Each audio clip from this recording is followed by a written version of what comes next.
Finance is evolving, and Luxembourg stands at the heart of this transformation. Through continued investment in talent, technology, and cutting-edge financial services, the country is helping to shape a smarter, more agile, and more innovative financial industry.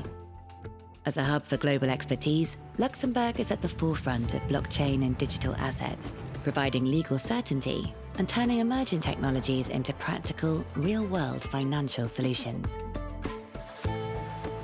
The decisions made today will define tomorrow's finance.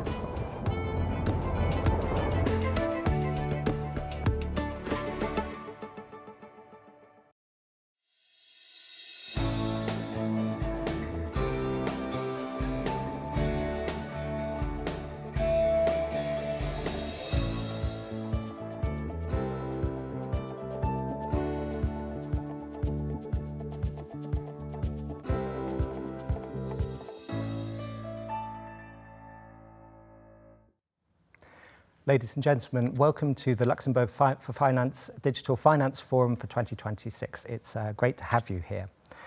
The only constant is change, as the old saying goes, but it strikes me that within financial services, the speed of that change seems to be increasing exponentially. If you're looking at payments, for example, global supply chains are increasing the need for payment speed and efficiency cross-border. Fundamentally, also, we're seeing an ongoing retooling and replatforming of capital markets infrastructure with the advent of Web3 and DLT.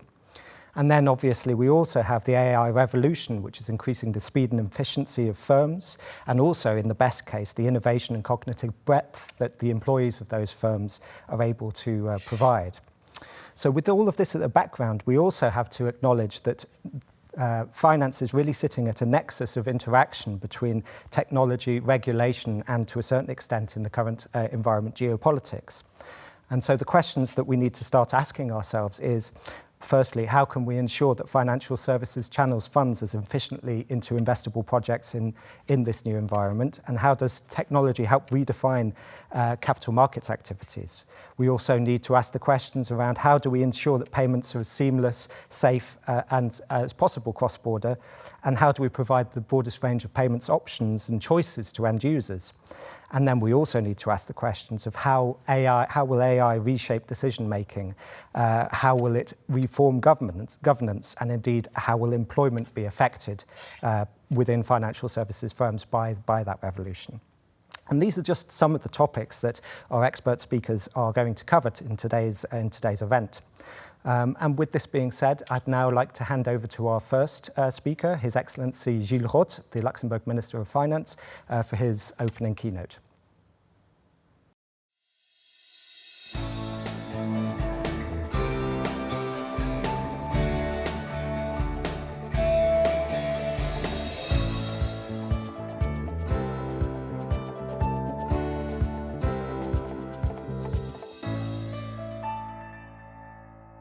Ladies and gentlemen, hello from Luxembourg.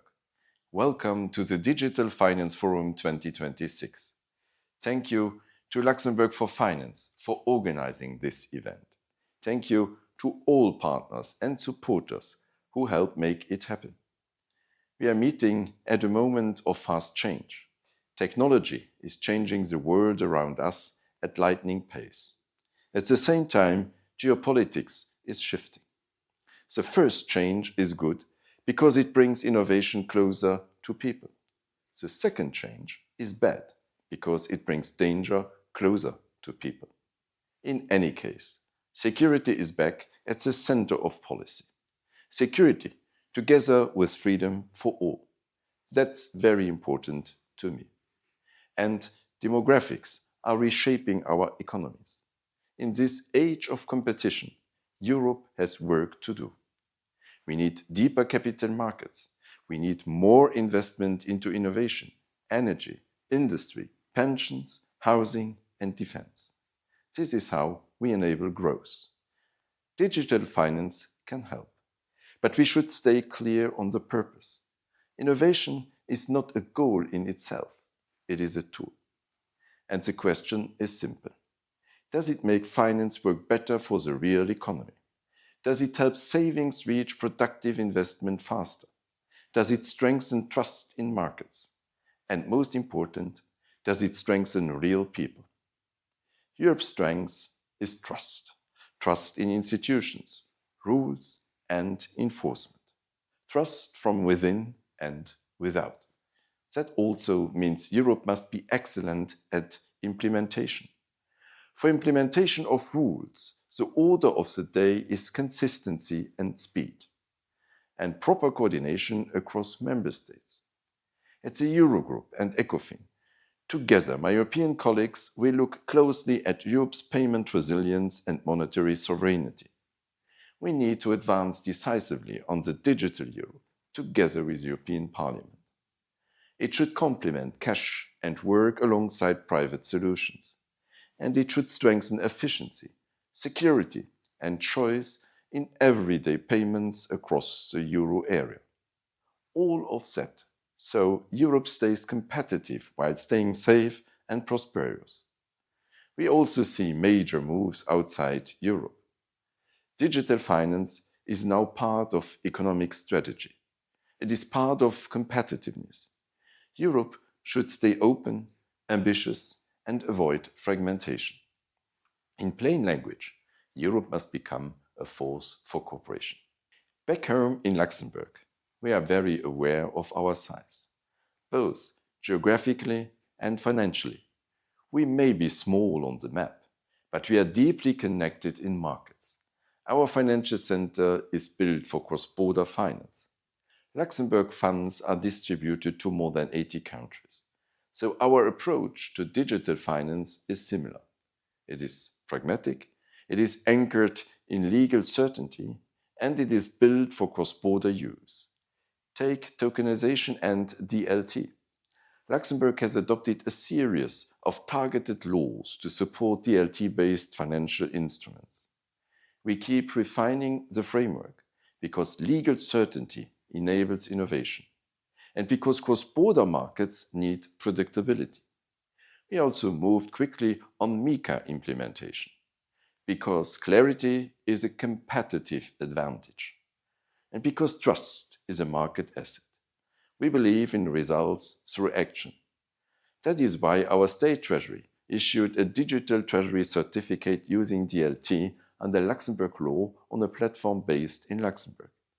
This is not technology for technology's sake.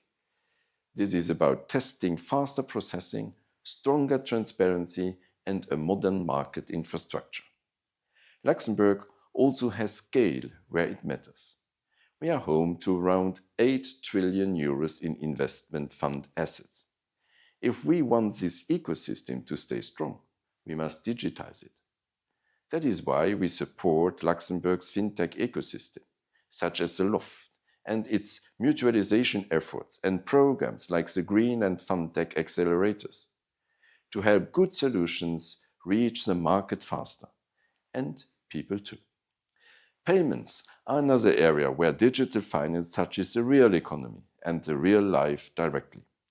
When payments are slow or costly, everyone feels it. When payments work well, the economy works better. Europe is moving toward instant payments as a new normal.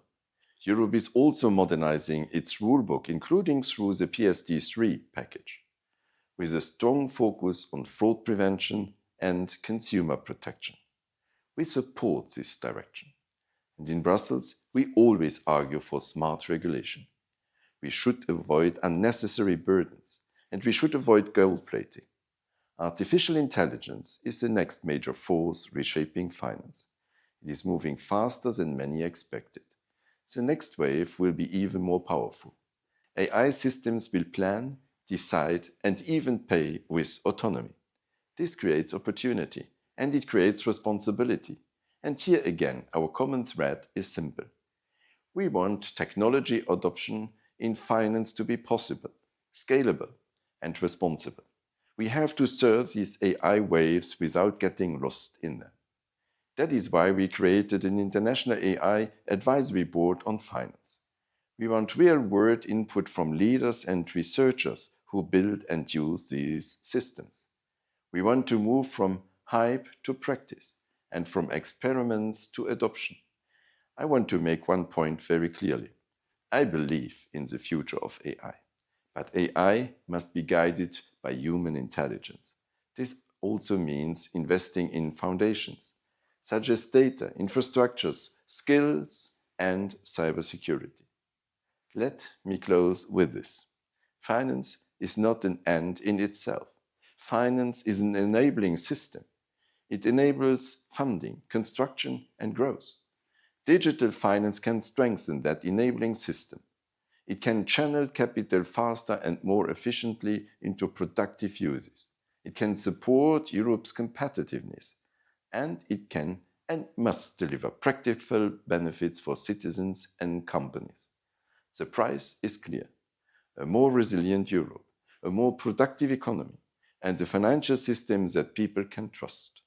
Trust, even and especially in the age of AI. With this in mind, Luxembourg will stay a constructive European partner.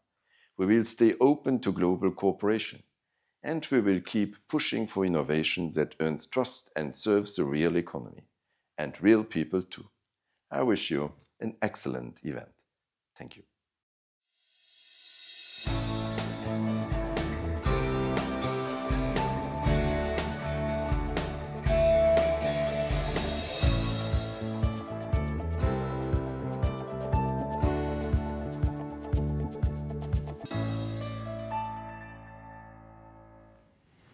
Hello, and welcome to our session today on the future of Web3 regulation. I have the great pleasure to be joined today by Dan Jones, who is a partner at Morrison Foster in the UK. He will be covering the UK angle and the US angle, whilst I will be talking more about the EU angle of this. Now, things have moved quite a lot over the past years in terms of Web3. Lots of movement in the EU, lots of movement in the UK, and now notably recently as well in the US with a lot of momentum that has built up over the past months.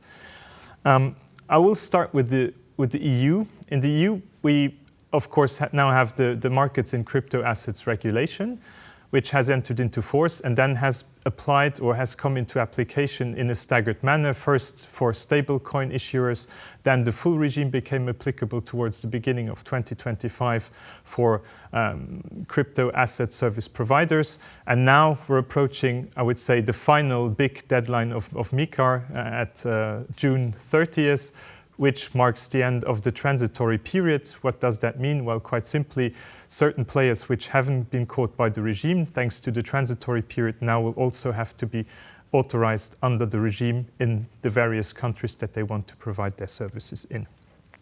With this, we now have a very comprehensive and harmonized framework in the EU on the issuance, offering to the public, trading of crypto assets, but also on the provision of services in relation to such crypto assets.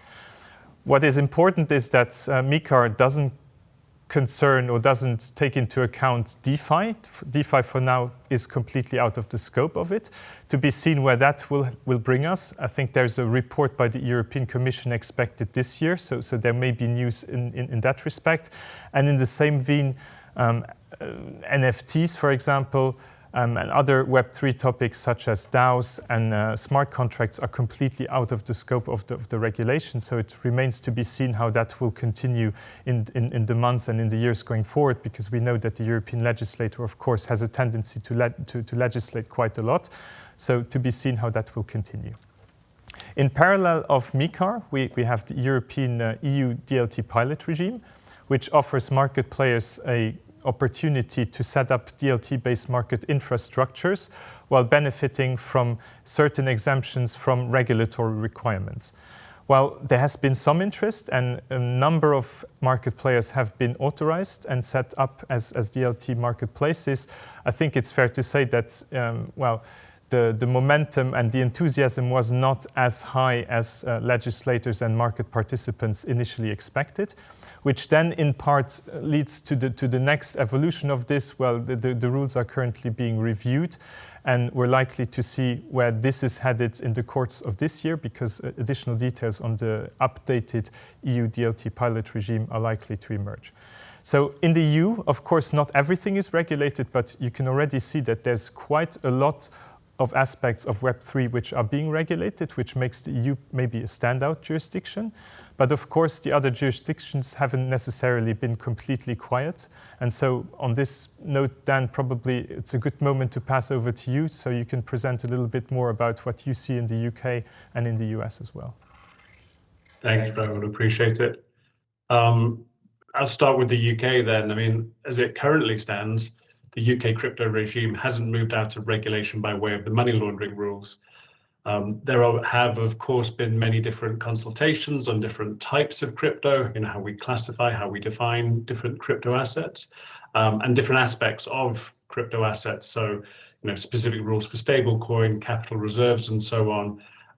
But the UK has, I think, been uncharacteristically slow to implement a dedicated regime governing crypto from a perspective of authorizations, market conduct, and consumer protection, in the same way as perhaps we've seen already in Europe with MiCA. On a personal note, I think this has made the UK less attractive for crypto firms. Raoul, you just mentioned the EU is doing very well, or has done very well, I think, in terms of getting ahead of the global market to have this regulation in place. But from a UK perspective, absent a level of regulatory certainty concerning treatment of how these assets will be treated from an authorization perspective, I think it puts the UK behind.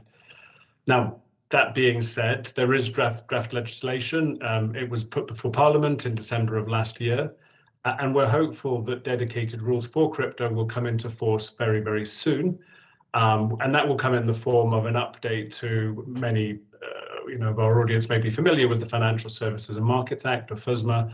There will now be a FSMA crypto regulations or crypto asset regulations piece of legislation coming into force.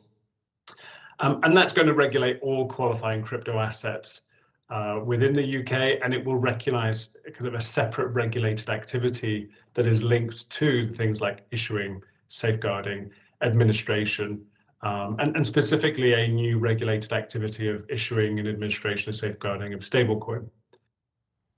It's also going to regulate a new category of specified investment crypto, so that we're starting to see this alignment between regulation of crypto assets and regulation of what we would traditionally see as MiFID type regulated financial instruments. And even though in the UK the regulation hasn't come into force, the UK Financial Conduct Authority has already stipulated a window for crypto firms to start applying for a license under the new regime. So, even though we haven't seen the finalization of that legislation, the FCA is already preparing firms that are already providing crypto services to start seeking permission under this FSMA crypto assets regulation. And what we're expecting is that between September 30th of this year and the 28th of February of next year, any firm that is currently performing regulated activities in the crypto space, even if they already have permissions under the existing money laundering regs, should start to apply for that permission, so that when the regulation comes into effect in February, they're essentially good to get going. And actually, kind of hot off the press, at the beginning of this week, the FCA opened a crypto gateway so that firms in the UK that are looking to provide crypto asset services can start to engage with the regulator to understand what the authorization process might look like. So good movement. We've been very slow to get up the curve, but we're hopefully getting there soon. In a similar vein to the UK, the United States has also been relatively slow, I think, to implement dedicated crypto regulation, at least relative to the rest of the world. Though, as you mentioned earlier, Al, we've really seen things accelerate recently under the current administration. Previously, we'd seen a lot of debates as to whether crypto should be regulated by the SEC for securities, OCC as currency, or the CFTC. So a lot of agencies wanting to kind of have their say. But finally, we've got a piece of legislation in the form of the US Genius Act. And I think it's fair to say that that moved through both chambers of Congress relatively swiftly with bipartisan support. So really, really positive to see.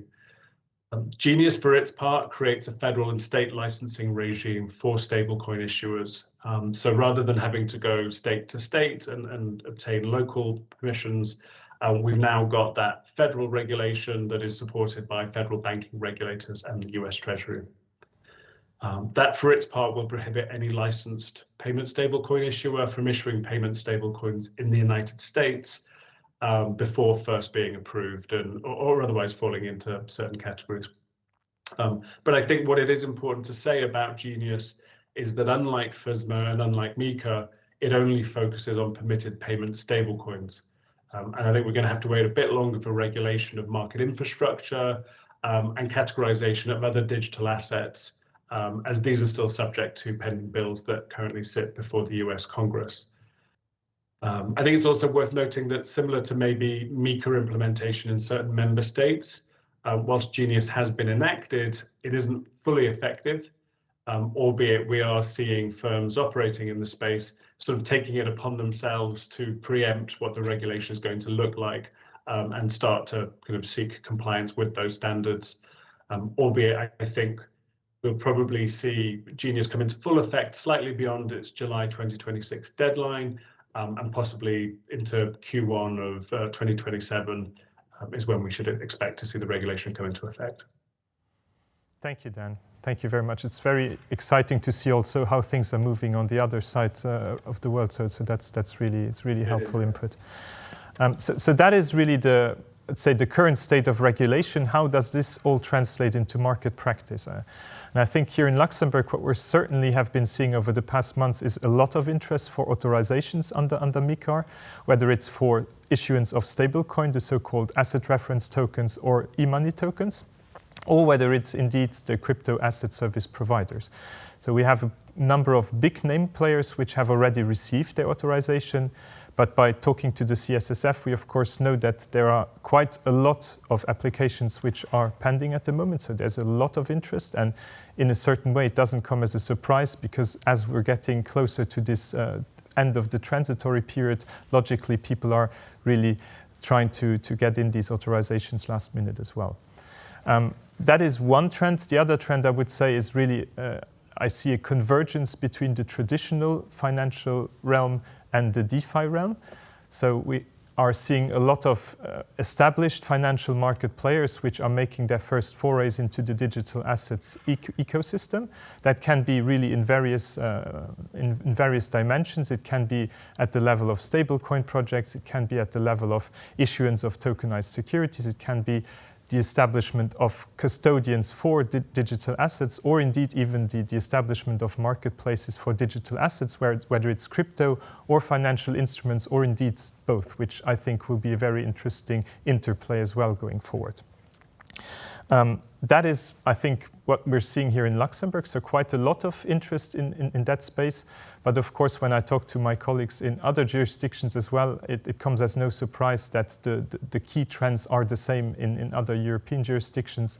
Depending on the jurisdiction in question, there's maybe a little bit more, because some jurisdictions specialize in certain things, whilst others don't really go ahead. But that's really how things are evolving in the EU. And then again, Dan, you're the expert. I would like you to give us also a bit of an overview of what you're seeing in the UK. I'm very happy to say I'm seeing the same convergence in the types of markets and types of players. I mean, we're definitely seeing crypto move away from being the preserve of, maybe startups or the classic fintech players more generally, and we're seeing adoption by traditional financial institutions. That's certainly been a significant trend from kind of my business perspective. Recently we've seen a lot of large global banks engaging with particularly stablecoin and tokenized deposits, and that's thinking about whether it's ostensibly around disintermediation of some of the traditional payment rails, and how money moves and the speed with which money moves, and some of the risk by having different, I guess, kind of nodes or synapses in the way that the money moves, to these banks taking on stablecoin and tokenized deposits for more of their own corporate finance and treasury management services work. I mean, of course, it hasn't exclusively been banks focusing on stablecoin. We still certainly work with some of the more imaginative and speculative crypto products. Certainly there's a huge interest from both the corporate and retail sector at the moment in relation to prediction markets. And that's where we're maybe seeing more of a divide in the way regulation is approaching these types of products, with the US taking more of a derivatives type analysis, where I think the UK and EU maybe kind of treats them more in terms of the binary options that are prohibited for retail space and more of a kind of gambling. But otherwise, I think fully agree with what you're saying around this convergence of traditional financial institutions meeting blockchain and crypto. Okay. And maybe something which I'm also seeing quite a lot of at the moment is really interest for tokenization of financial instruments, whether it's bonds or investment fund units. I think in Luxembourg, this has been really driven by the legal certainty that the various blockchain laws have brought, but also clarifications that the regulator provided and that then market bodies as well and industry associations have provided on the topic. I think what has been a bit of a pain point so far is that, well, we have these tokenized instruments, but then for the settlement, we always relied on traditional bank wires, which in a certain way defeats the purpose of all of this. And so now, over the time, I'm really now seeing an increased interest in using stable coins as a settlement medium, or at least exploration into stable coins. I mean, we're not 100% there, but that I think will likely really streamline the whole issuance of tokenized financial instruments as well, because it will put everything on the chain. And in this respect, maybe also helpful to note that the CSSF has issued an updated Q&A on UCITS earlier this year, where they clarified that, for example, UCITS can use stablecoins, so e-money tokens under MiCA for processing subscriptions and redemptions into UCITS. So that is, I think, a very welcome clarification that the market has seen, because there were quite a lot of questions on it, and it shows really that the direction of travel is really going into on-chain cash. On-chain cash, I mentioned stable coins, but of course there's quite a lot of experimentation on tokenized deposits. We will also have to carefully watch the space for CBDC. So quite a lot of movement, I would say, in that space going forward. At the level of the EU, quite a fragmented approach. I think it's really antithetical to MiCA. MiCA very harmonized across the EU. Tokenization still very fragmented, but to be seen how that will evolve.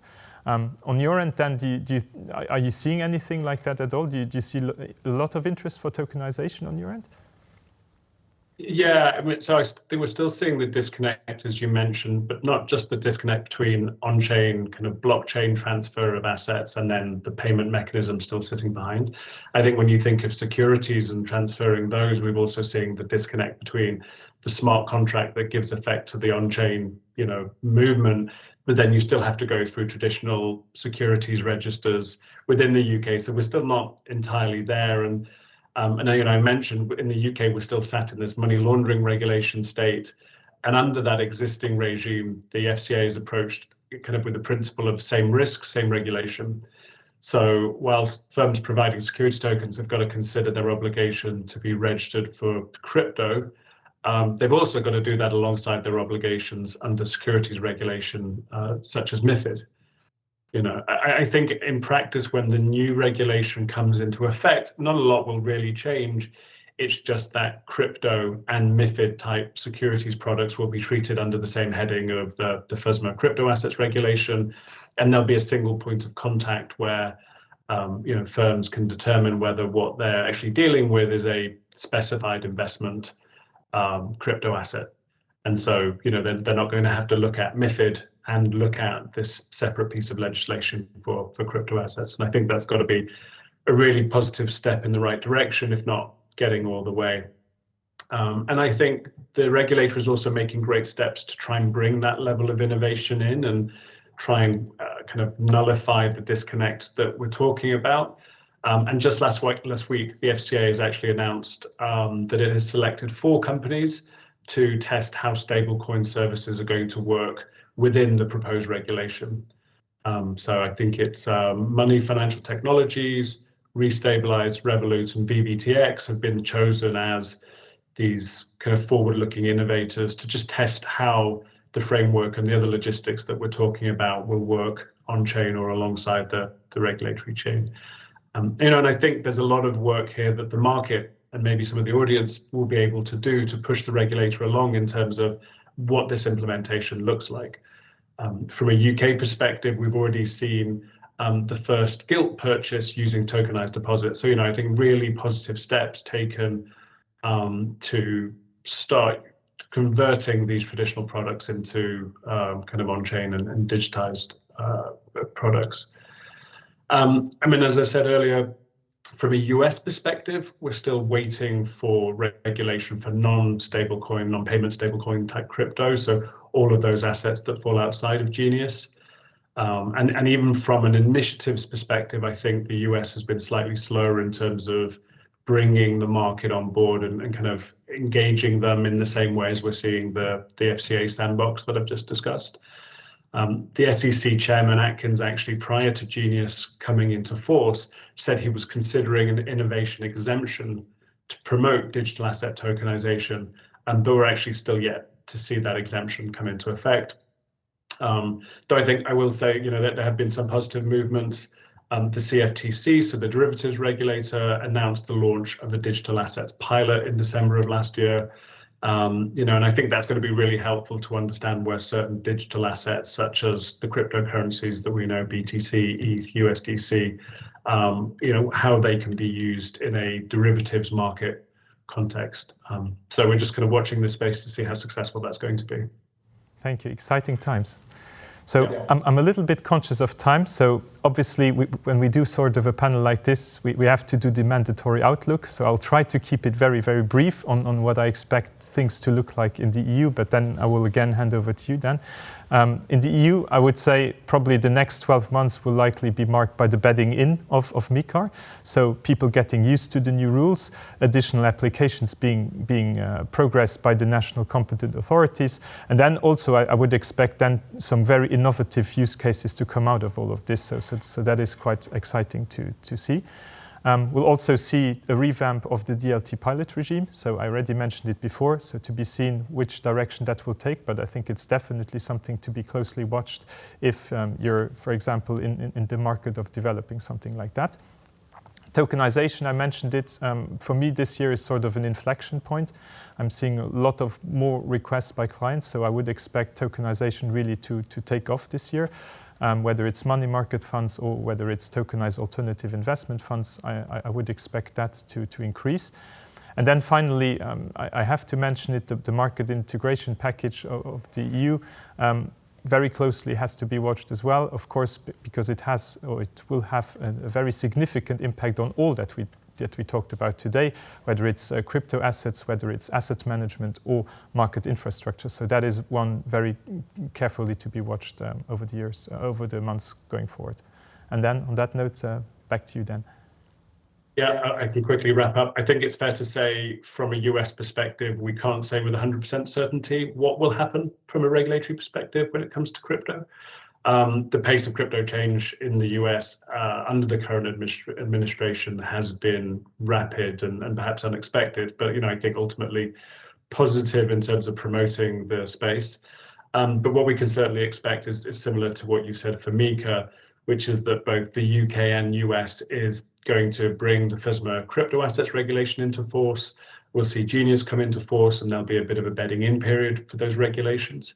And firms getting used to authorization and conduct rules that they're going to be subject to. And I think hopefully firms being quite bullish in driving the pace of regulation and what the kind of wraparound logistics of on-chain markets will look like. And I think also finally, just to say that, I think we should also expect in the US new federal level regulation for those non-payment stablecoin crypto assets that haven't yet been captured by Genius. Thank you very much, Dan. Dan, we now approach the end of our session. It was a very short one. Thank you very much for all the insight that you've provided to us today. It's really very, very much appreciated. Before we close, I just have to do one more task. I need to introduce the next topic. The next topic will be on what place crypto has in an investment portfolio. It will be moderated by Thomas Campion, Director at Deloitte and Digital Assets Lead, well-known figure in the Luxembourg digital ecosystem. So on that note, over to you, Thomas. Thank you.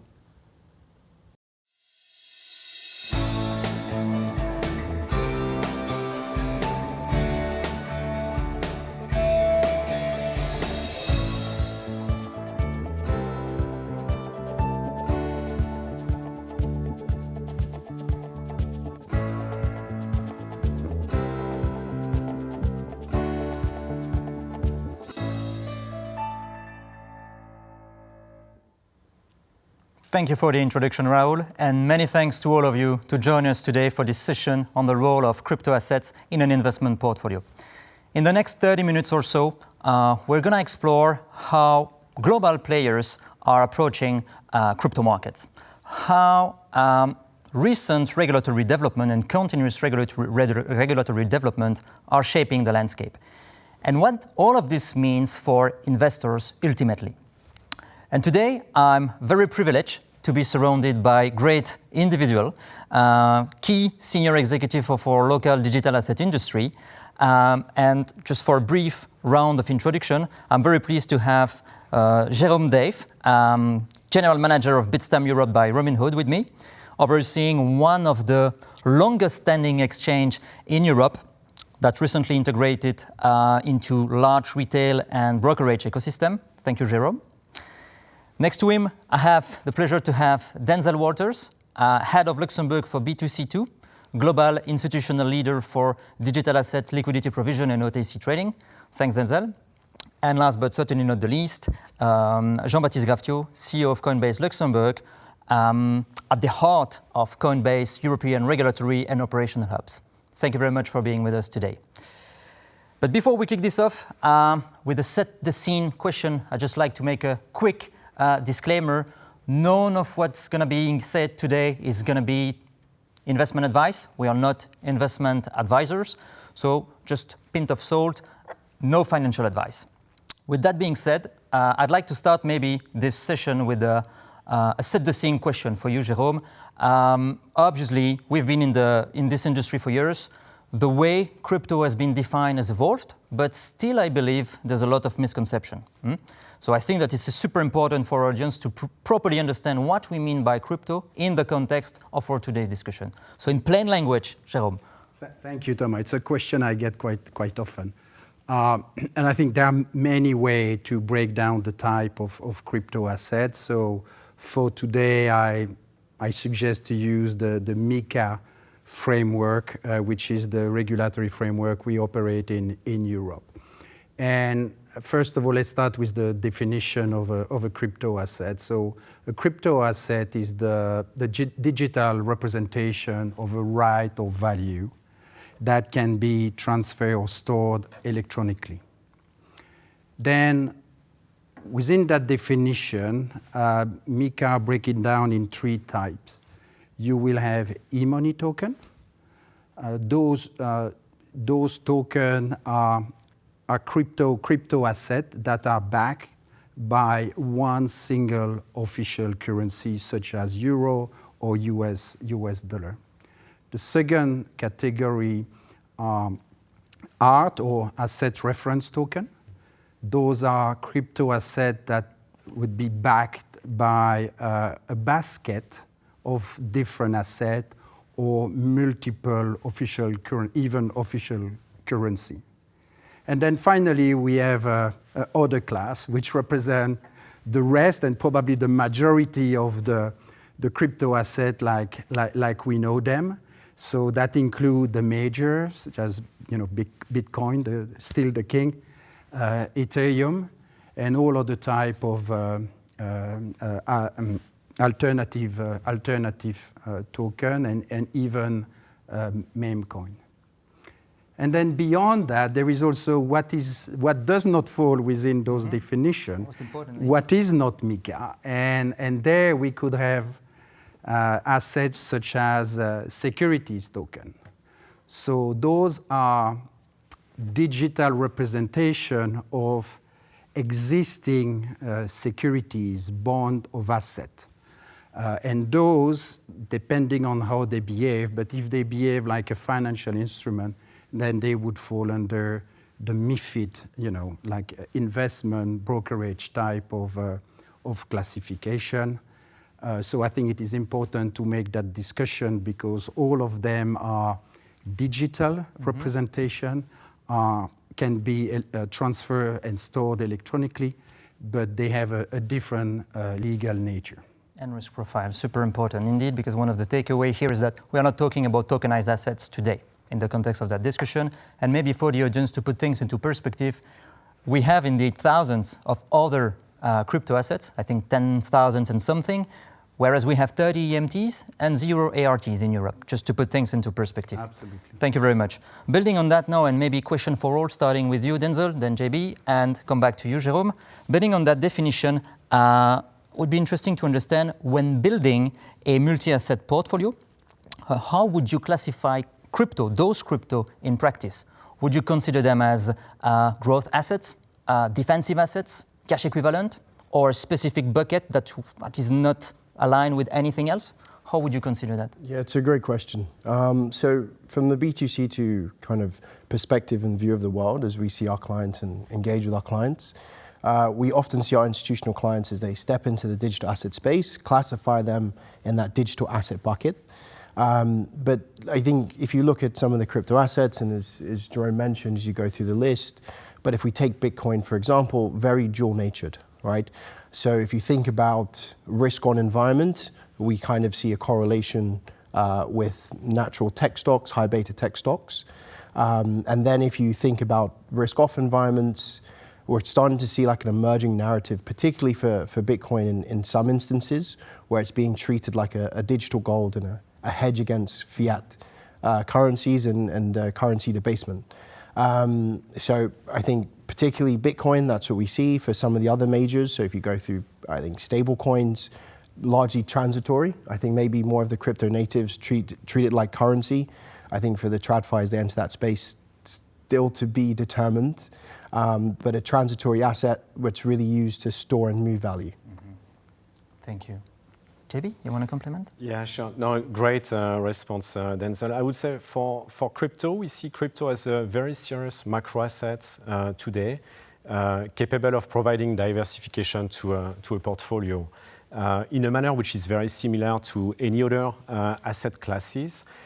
Crypto is not only like, a technology bet, it can be playing also a strategic role in asset allocation, particularly in a context where traditional markets are marked by high uncertainty. So we see, very much crypto as a very serious macro asset, very similar to any other asset classes. Good, thank you. Jérôme, you want to complement with additional element? Maybe briefly, we have seen a shift within our retail customers. So they used to look at crypto as one large basket, and now I think they are looking at the purpose and the role of those different tokens and the role they play within their diversification portfolio strategy. So. Okay. That's interesting because the shift consideration is an extremely good transition for my next question. Obviously, over the last 18-24 months, we saw massive shifts, significant shift, be it, the rise of ETPs in crypto, driven by the US, obviously. We saw tremendous regulatory development, and we also saw a clear rise of institutional stepping into the market. But that said, this is really macro. I would be very interested to understand from your perspective, you guys are 24/7 in the industry, what are the one or two most striking and impacting trends that you've seen recently? And maybe starting with you, Denzel? Yeah, happy to start. I think for us, I think the things that you've mentioned in terms of the regulatory unlocks are really most interesting for us because those really remove the barriers for the flow of capital, right? If you think about the ETFs and what they did when they launched, I think, nearly 2 years ago, right, 18 months ago or so, what you now saw, which crypto needed and the asset class needed, was this whole new profile of investors. And that creates a lot of efficiencies in the market. So super excited about what's happening here in Europe. So if I think about MiCA and the successes to date, there's over 150 licenses. A lot of those are traditional finance. So what we're expecting is new products, new service, and greater increase of capital from the European market into this space. So yeah, regulatory unlocks, because that removes the barriers for capital. And I think that should also help really develop the ecosystem here locally. Good, thank you for that. JB? Yeah, I think for me, I would say two trends, and I echo what you just mentioned, and then say like, regulation unlocking opportunities for the market. Number one probably is like, the ecosystem is becoming more and more institutional. We see more and more entrants like banks, asset managers, family offices, insurance companies. So really taking advantage of the ecosystem developing, and also thanks to the MiCA and unlocking, the regulation, increasing the trust, enabling new entrants to enter the crypto industry. The other one is probably around DeFi. DeFi, over the last 5 years has been quite significantly evolving. It was a nascent part of the ecosystem, again, 5 years ago. DeFi today is 20% of the trading volume. I think that's a key percentage, and it's increasing, obviously, months after months. And DeFi enables, DEX trading, lending, also borrowing, tokenization, obviously, and most importantly, what we see is payment stablecoin and payment settlement. So that's probably the two trends that we are watching very closely in our evolving crypto industry. Great. Jérôme, anything? Yeah, probably echo what... That's interesting, because even myself, I'm very surprised by the rise of DeFi. It's been, it took years for traditional players to step in a bit, and then big acceleration. I even noticed the term institutional DeFi being coined, which is a bit counterintuitive. So very curious to see how this acceleration will evolve over the next 6 to 12 months, interestingly. And also how MiCA might evolve to capture part of it, because it will be captured one way or another. But interesting, thank you for that. Okay, with that said, we set a bit the scene. Let's maybe now zooming out a bit with individual questions, starting with you, JB. Obviously, Coinbase has been in the news for expanding its services for institutions and in Europe. That said, I'm sure that for the majority of the people in the audience, they are still knowing Coinbase mainly as a retail app. So can you help the audience understanding what these move from retail to institution and expansion of footprint means effectively for you, and how does it reflect in the industry? Yeah, great question, Tom. Taking a step back, if we look at crypto, maybe in the last 10 years, it was a very retail industry at the beginning, probably a couple of dozen of retail traders back in 2010, 2012, taking advantage of the nascent ecosystem.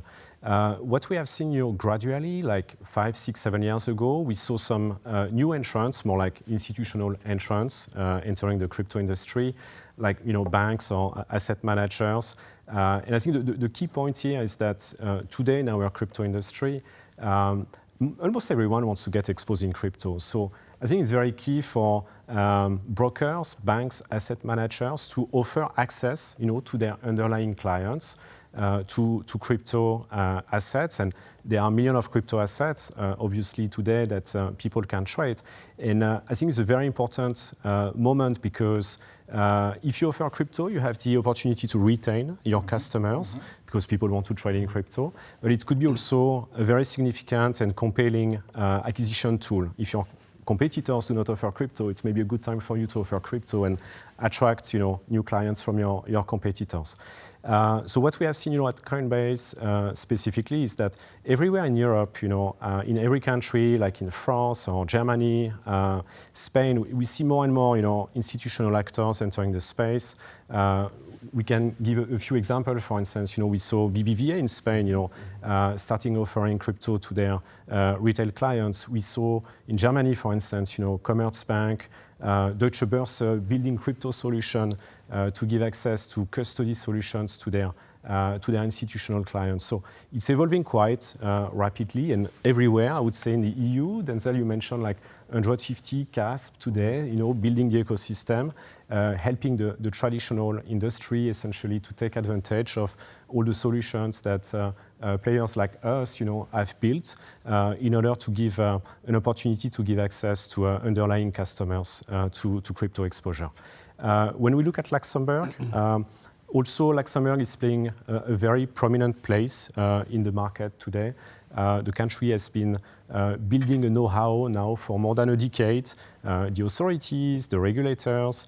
I think crypto is embedded also in law firms, advisors, really to be part of the ecosystem and promoting and supporting the private sector to make crypto even more compelling from Luxembourg. And we see many companies willing to establish their headquarters, seeking for a CASP license, and operating from the country on a cross-border basis with the passport activities in order to give access to crypto, not only to retail, but also to institutional clients today.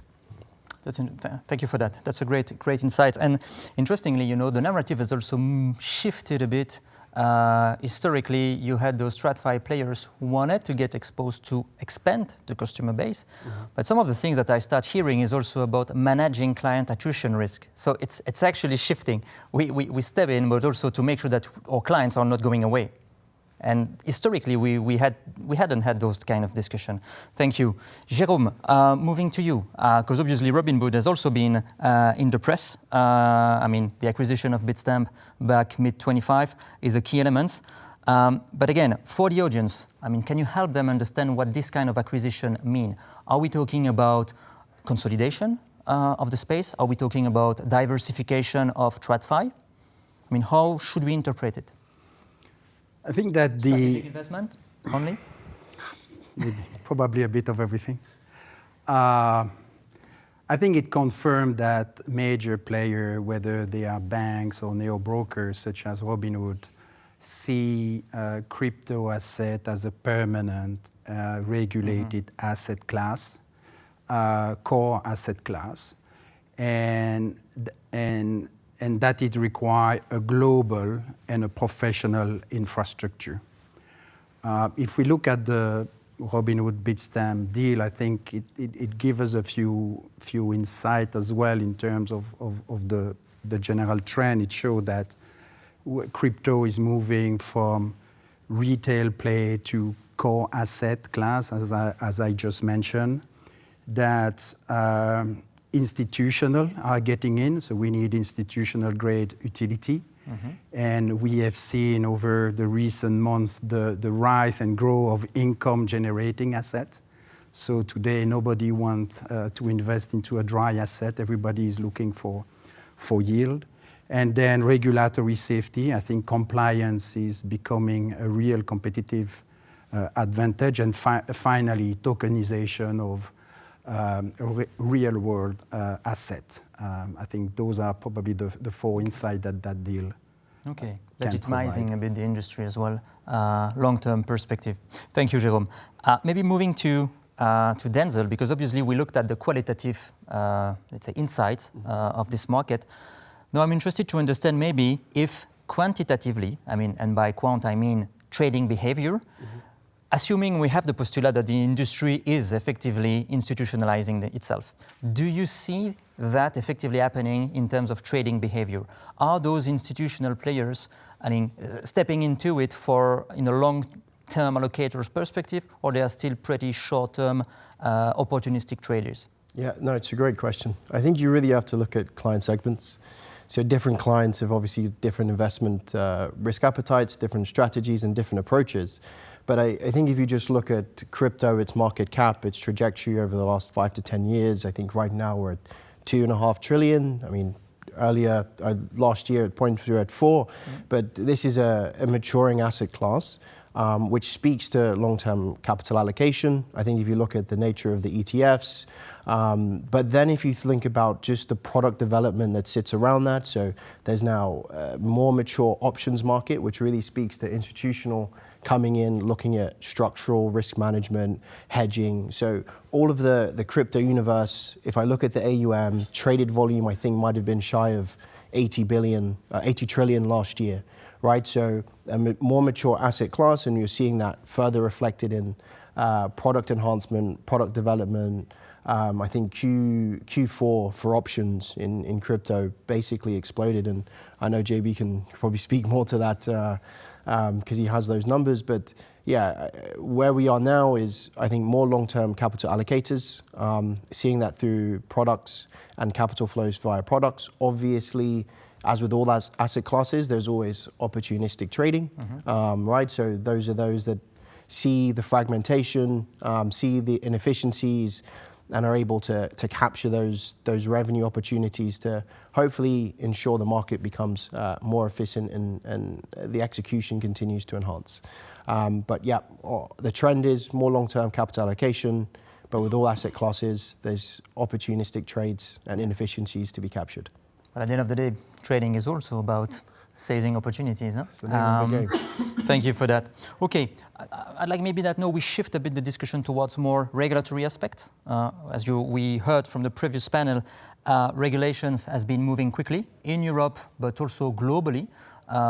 We might have harmonization in Europe. We probably are going through convergence at global level. But still, and that's going to be a question for all of you, we most likely have non-lawyer, non-regulatory specialists in the audience. And I was reading, I think this morning or yesterday, that there were something like 6,500 and something pages of regulation level 1, 2, 3 of MiCA. I'm sure nobody read them completely. So from your perspective, and we may start with you, Jérôme, what are the most important practical changes that MiCA is bringing to the crypto industry? And does it effectively make it easier or safer to invest from an institutional standpoint? I will be very brief. I don't think it make it easier, but safer for sure. Okay. So in 4 points, I think it provides EU passporting. So like a bank or payment institution, you can offer your product to all EU residents, which is a great opportunity for global players like we are here around the table. Mandatory white paper. So no more guessing. We know, what we are buying. We're supposed to know what we are buying. Segregation of asset as well, very important. And then finally, for stable coin EMT, we discussed earlier, a bank level type of reserve. So I think those 4 points are key to reassure the market and the investors. Certainly buying that. Denzel? Your view? I think just off the back of Jérôme, I think the passporting piece is key, right? So we transition from 27 national regimes to one unified regime across the EU, which is 450, 500 million people. So it's access to a really large market. But I think the real key thing, especially from B2C2's perspective, is if you want to serve like large-scale traditional finance institutions, what they want is they want to be exposed to the investment risk associated to the asset class and take their own decisions and autonomous decisions to manage that risk. But what they don't want is any of the compliance operational risks that are associated with counterparties. So I think what MiCA does, it gives comfort to traditional counterparties that players like ourselves who are crypto native are being held to the same standard. We have the same KYC, the same operational requirements, the same supervisory requirements, right? So it helps to, in a sense, de-risk the counterparties because you know the regulatory standard that they have to uphold and maintain, especially in a jurisdiction like Luxembourg, which is known as quite a premier regulatory hub. It gives comfort to institutions and lets them focus more so on the investment risks associated with the asset class. Great. Thank you very much for that. JB, anything else? Yeah, I mean, Denzel, fully agreed. I think, MiCA is, enabling more like, increase investor protection as well, which of course is increasing trust for investors. And by enabling that, basically, we can see a new wave of investor entering the space because of the protection that MiCA can offer. And to your point, if you look at the situation 5 years ago, we were applying for a VASP or UPSAN in France, in Italy, in Spain. So having MiCA, where you can operate in one single country and passport your activities, of course, that makes a huge difference for us to run our business. It's enabling also level playing field at EU level. We have the same set of requirements, and I think this is very key also for the crypto industry. And then the licensing path is very clear. We know exactly what we have to apply and comply with in order to be operational in the industry. So in a nutshell, besides passporting, it's also, let's say, maybe a bit psychological, but it's increasing quite significantly investor protections and enabling more entrants into the market to partner with the crypto industry. Oh, that's great. I think that, yeah, overall, I mean, it's really improving the comfort as well of the traditional players or traditional market participants to operate in this field. And from that perspective, it improves inclusion for the benefit of the industry. Thank you very much for that. All right, let's maybe now narrowing down, and I will stay with you, JB. Note that we have said all of that. So mainstream adoption, institutionalization, an asset of his own. The question mark, and again, for the disclaimer, there is no financial advice here. But an obvious question from the audience might be, okay, but so what? How much? What would be a sensible allocation from, let's say, a non-exposed perspective? What do you see from an institutional player standpoint? Do you see some trends, or it's completely diverse? Anything you can share? Yeah, so no, absolutely, we cannot provide financial advice, but an exposure to crypto is a good exposure. Let's put it like that. Now it depends very much on everyone's risk appetite, risk profile, also your investment objectives, investment goals. So of course we see more and more investors, reserving a place in their portfolio. It could be a small place or a larger space, but at the end of the day, it depends very much on your appetite, on your risk appetite. Two things maybe to comment there is that we see two paths, to get exposure to crypto. You have let's say the regulated world, what we call centralized exchange, or banks or brokers, where most of the people are investing in crypto assets. But at the same time, as we mentioned earlier, the DeFi ecosystem is also developing quite rapidly. So it depends also on your comfort, with technology, with investment, whereby you can allocate, some of the assets via centralized platform, but also via the DeFi protocols. But ultimately, an exposure is a good exposure, but it depends on your risk profile. Start small, in any case. Thank you, JB. Thank you. Coming to you, Denzel, obviously, we were mentioning 10,000 assets order, different profile, different liquidity profile, obviously. So how, obviously, Bitcoin, massive volume, massive liquidity, I mean, utility token, very niche, thinly traded. How does the liquidity profile of a crypto asset affect its role in the portfolio? Yeah, it's a great question. Non-technical. Yeah. All right, I'll keep it short and sweet. No, it's a really great question. So I think similar to JB, we see some of these institutional clients stepping in, touching their toes in, and I think for these guys, how I see it from a B2C2 perspective, is they often have large balance sheets and the ability to allocate at size, and they often have, based on the investment committee and the decision to invest in a new asset class, certain criteria and returns they need to generate. And so for the larger players and institutional players, you really tend to be limited to the top 10 or 20, right? Just based on liquidity, slippage, execution. And so that's where we see them playing. I think for the more crypto natives and those that, depending on the nature of the risk appetite, we kind of see them going down the risk curve into some of the altcoins, some of the smaller caps, where maybe some of those are harder to execute, there's a higher slippage, they're harder to obtain naturally, most of the liquidity might sit in DeFi. So yeah, larger TradFi players, I think allocations limited to places where they can execute large trades with minimal slippage, and they've got comfort around the history of the asset class. They can get it past their risk and compliance committees. I think maybe either as you get into that regulatory gray zone or you're a bit more crypto native, so I think some of the family offices, right? You can dedicate maybe more time to specific research down into longer tail assets. They may play in more of the DeFi world or DeFi native assets. Yeah, that's interesting. And actually that's very interesting because the liquidity element is actually creating a negative feedback loop. Because as you rightly said, those thinly traded assets are not considered by big fish in terms of allocation. And by not being allowed for being allocated, they are remaining thinly traded. So those small assets remain small assets unless something is bootstrapped at the level of the protocol or something. So that's interesting. Okay, but I'm having a look at the time.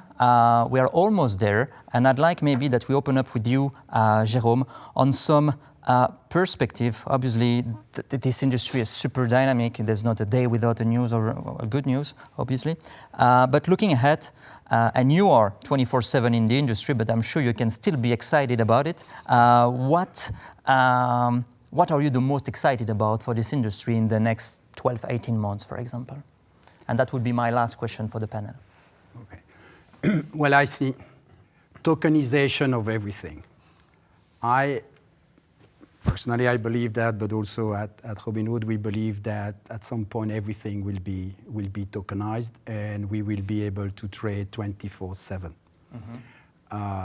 And that implies that we already somewhat see that, but in medium term, long term, we will see conversions or unification of both your stock portfolio or stock wallet or stock account with your crypto asset account or wallet.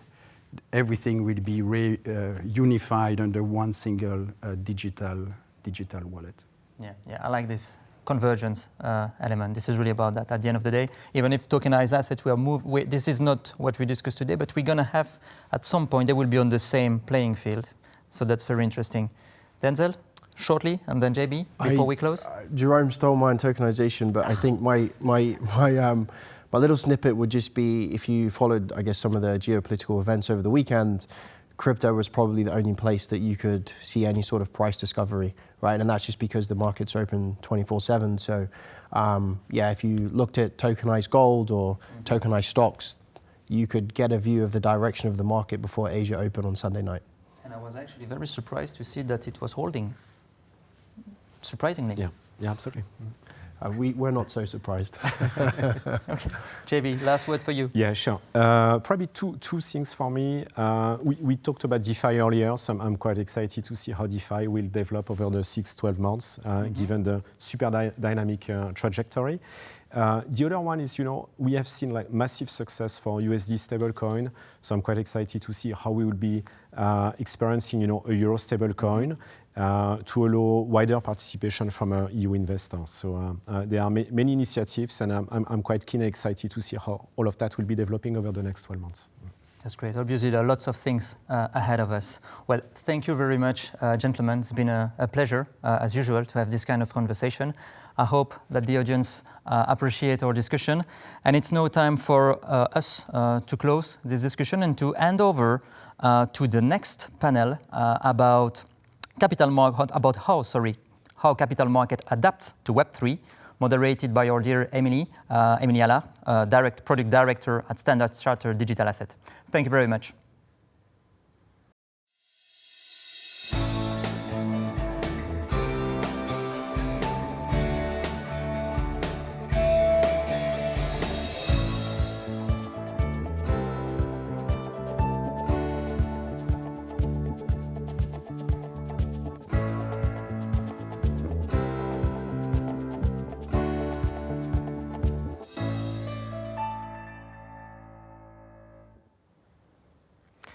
Thank you, Thomas. Let me introduce the topic of how capital markets are adapting to Web3.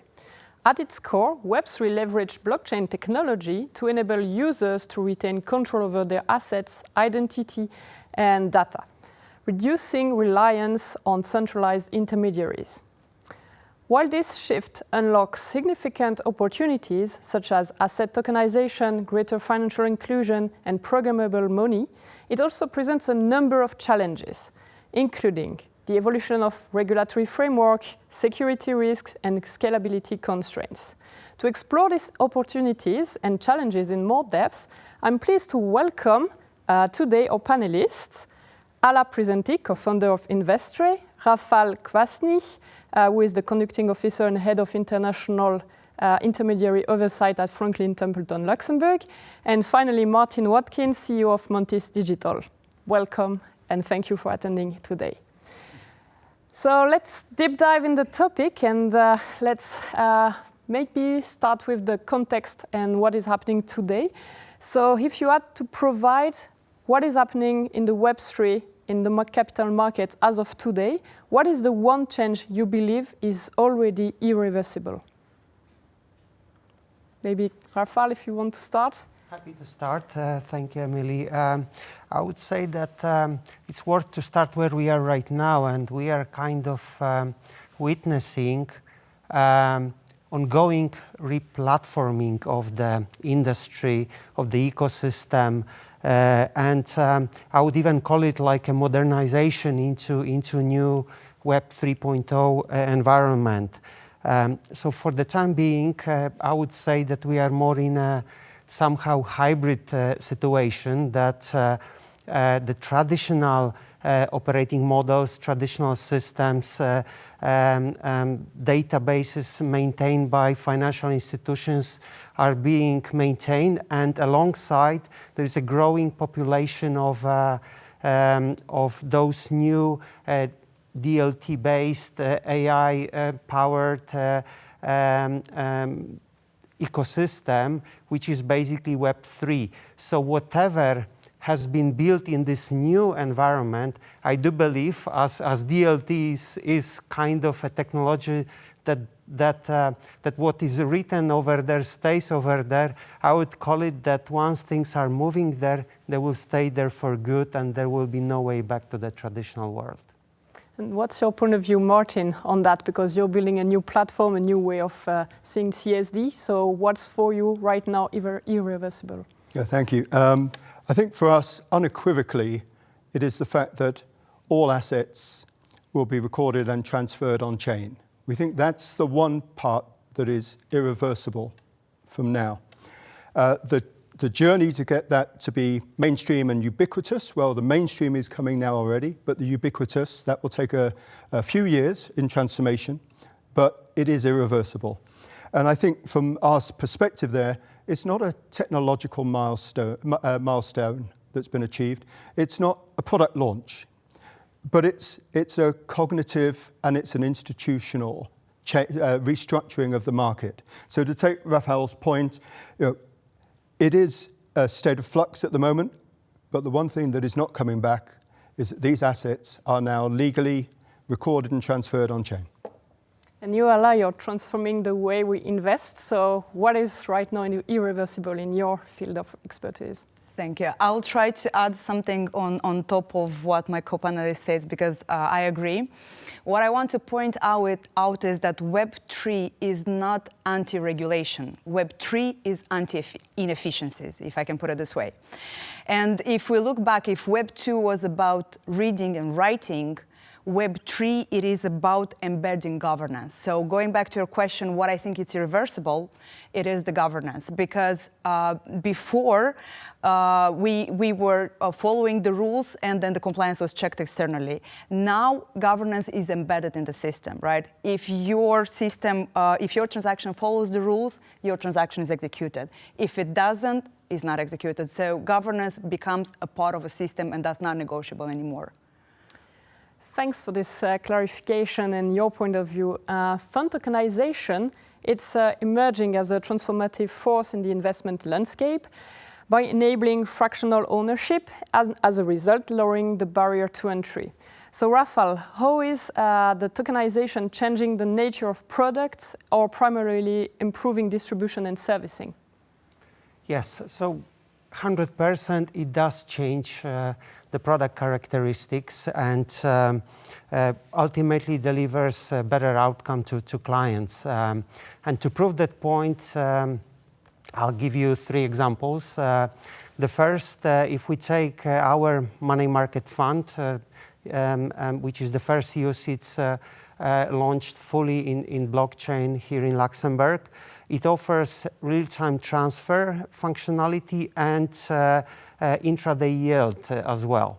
So that's coming with the technology that was built here, and it means that the client transferring out the tokens is earning yield until the second the token stays with them, but when they initiate the transfer, it's executed in a matter of seconds, and then the yield is being earned by the new token holder.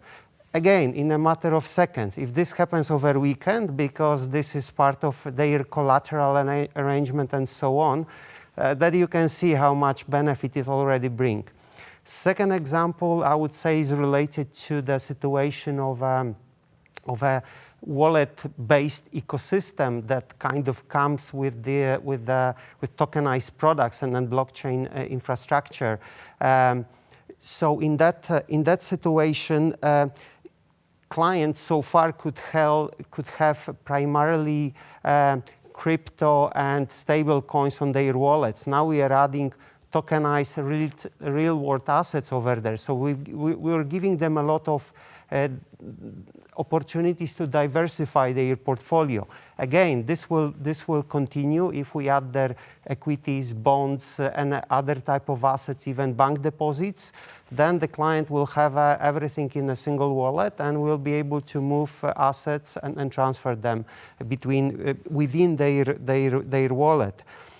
Third, there are opportunities in terms of fund portfolio itself. We are here in a fund industry, and if we have a tokenized products, tokenized equities, tokenized public market holdings, it will allow to invest into those products. And again, settlement of those securities might be much faster. We can have a spot or a repo type of markets here, and basically bring the settlement, bring the valuation, everything much sooner. So there is a lot of opportunities, a lot of potential to grow. We develop our product as we speak, and we should see more in the coming days and months and so on. Ala, what are you observing in terms of adoption for asset tokenization? Well, as Investre being the first controlling agent in Luxembourg, we are directly involved with the players in Luxembourg that are interested in tokenization or in transition to the blockchain of their operations. But however, what we observe is that we still see a lot of projects that want to tokenize assets, but they still keep a register off-chain. That's not Web3 capital markets. That's just inefficiency in another form. So I think a lot of people still treat tokenization as a buzz, even if we are at such an advanced stage, or if we look at the level US is as of today. And they do not understand the real transformative power of using this technology, because it's not tokenization is not, or tokenized assets is not a different asset class. It is a new way we issue, we manage, we distribute financial products, right? So I still see that even if there is an appetite for adoption, there is no full picture of what is the benefit to have this entire flow on chain. And on more of a personal, professional experience in our activity, we have currently a few interesting pilot projects we are working on as controlling agent in Luxembourg, few asset managers. And I mean, I cannot give more details now, but the projects go from tokenization of IEFs to UCITS, but even tokenized ETFs. So there are a few bold players that dare to embrace the change. So I'm very curious how this will look by the end of the year, because I am quite confident to say that by the end of the year, I think we'll have some more interesting projects alongside what you are preparing to have live. Martin, what do you see as a struggle in terms of infrastructure when interfacing with tokenized assets? I think, having been somebody who's worked with and for the incumbents, I think one of the major elements, I mean, it's for me a deep and strategic question, which is why Montes exists, is that there's structural incompatibility around the analog world that the incumbents must service. The trillions that they're settling each day, we have to continue with that. It has to be at a high quality, and it puts a lot of pressure on them. But that's not compatible with them bringing in digital assets, which, to Ala's point, they are the same instrument, but they're handled in a different way, in different confines. So we see the opposites of centralized and batch processing versus atomic, programmable, instant, and so on. And we'll come on to instant a little bit later. But I sort of break that down into different parts, if I may. I think the first one is around on-chain ownership. And this goes, Ala, to your point around from our side as an applicant CSD, we see ourselves very much looking at a single record that is the single source of truth. And as you rightly identified from the incumbent's point of view, centralized book entry systems, you can typically end up with two parallel ledgers, which doesn't actually achieve a lot, but it is a step forward, but it's not really achieving very much. But I think the next one is on token transferability and so on. And we've seen that the ability to move assets between wallets, I would typically call them securities accounts, and the benefits that can bring around avoiding fragmentation, with eligible collateral coming together, especially off the back of the announcement from the ECB, taking DLT securities as collateral, as eligible collateral. And you put that against some of the incumbent work, which has taken a digital issuance and frozen it, immobilized it, and then recreated the asset in an analog form on analog systems. And that doesn't deliver the benefit or anything else like that. So that's two, ownership and tokenization. The third one I'd pick up there is around corporate actions and the ability to have that programmable, known well in advance, and to then step away from the manual processes and interactions that go on there. But probably the biggest one is around law, and that's the legal recognition of securities. And we see that's precisely the reason that we based ourselves in Luxembourg, because we looked very carefully at what the French did with SAPIN 2 Act, blockchain ordinances, looked at the German Electronic Securities Act, looked all over the world, and we settled on the fact that the blockchain laws in Luxembourg gave the legal certainty around those instruments issued on-chain. So that, for us, demonstrates the sort of things we're doing, and the incumbents have the great challenge that they are not structurally set up to unify a digital issuance of a bond and settlement, secondary market trading of it, and the conventional one that they've been dealing with for years. So those are the challenges. Yeah, I think it's quite interesting because in a sense we are always going back to regulatory. You're mentioning the law, you're mentioning as well the fact that it's not unregulated environment and that we're actually more into the governance side. So if we mention, without mentioning the regulation, it's MiCA, DORA, PSD2, Genius Act. It's shaping in one way Web3 adoption, but very differently across jurisdictions or around different regions around the globe. How are recent regulatory developments in the United States are influencing your business strategy, and particularly compared to Europe? So maybe Ala, potentially, if you want to start, and how actually you're benefiting from the local regulation. Well, I would start first to say that Luxembourg is very lucky that has such bold visionaries, the lawmakers and the regulators. They had this early vision and they understood that blockchain, DLT technology or tokenization is not a disruption to resist, but it's a strategic opportunity that would strengthen the competitiveness of our financial center. So we saw the adoption of the 4 blockchain laws, the last one, the most recent being the blockchain 4 law, and that directly affects what we're doing. So the blockchain 4 law introduces the role of controlling agent, and in a nutshell enables the issuance and the entire management of the securities legally, fully on chain. And I'm very proud to represent the first controlling agent of Luxembourg. And I mean, we are the living example of how fast and how bold the government and regulators are moving to adopt the innovation and to make sure that we have a safe regulatory environment to thrive in it. So I would say maybe I'll let my colleagues to talk about the United States. Not yet directly impacted by it, but obviously it will impact all of us, what happens in the States, and hopefully we would see the same change of adoption and the speed of adoption in Europe. Rafael, you have presence mainly in Europe and in the US, and more globally as well. How does the global regulation and its diversity shapes your products? Yes, well, when we speak about United States, and my employer, Franklin Templeton, comes from there, we hear regulation and deregulation. So there is more to come certainly on that. But stick to the point, Emily, that you have asked. I must say that regulation always impacts our products, and this is basically nothing new, right? Whether we speak about mutual funds, private assets, ETFs, and now tokenized funds, and we produce all of them for our client base, we face pretty much same sort of challenges when we look at global distribution that we aim for.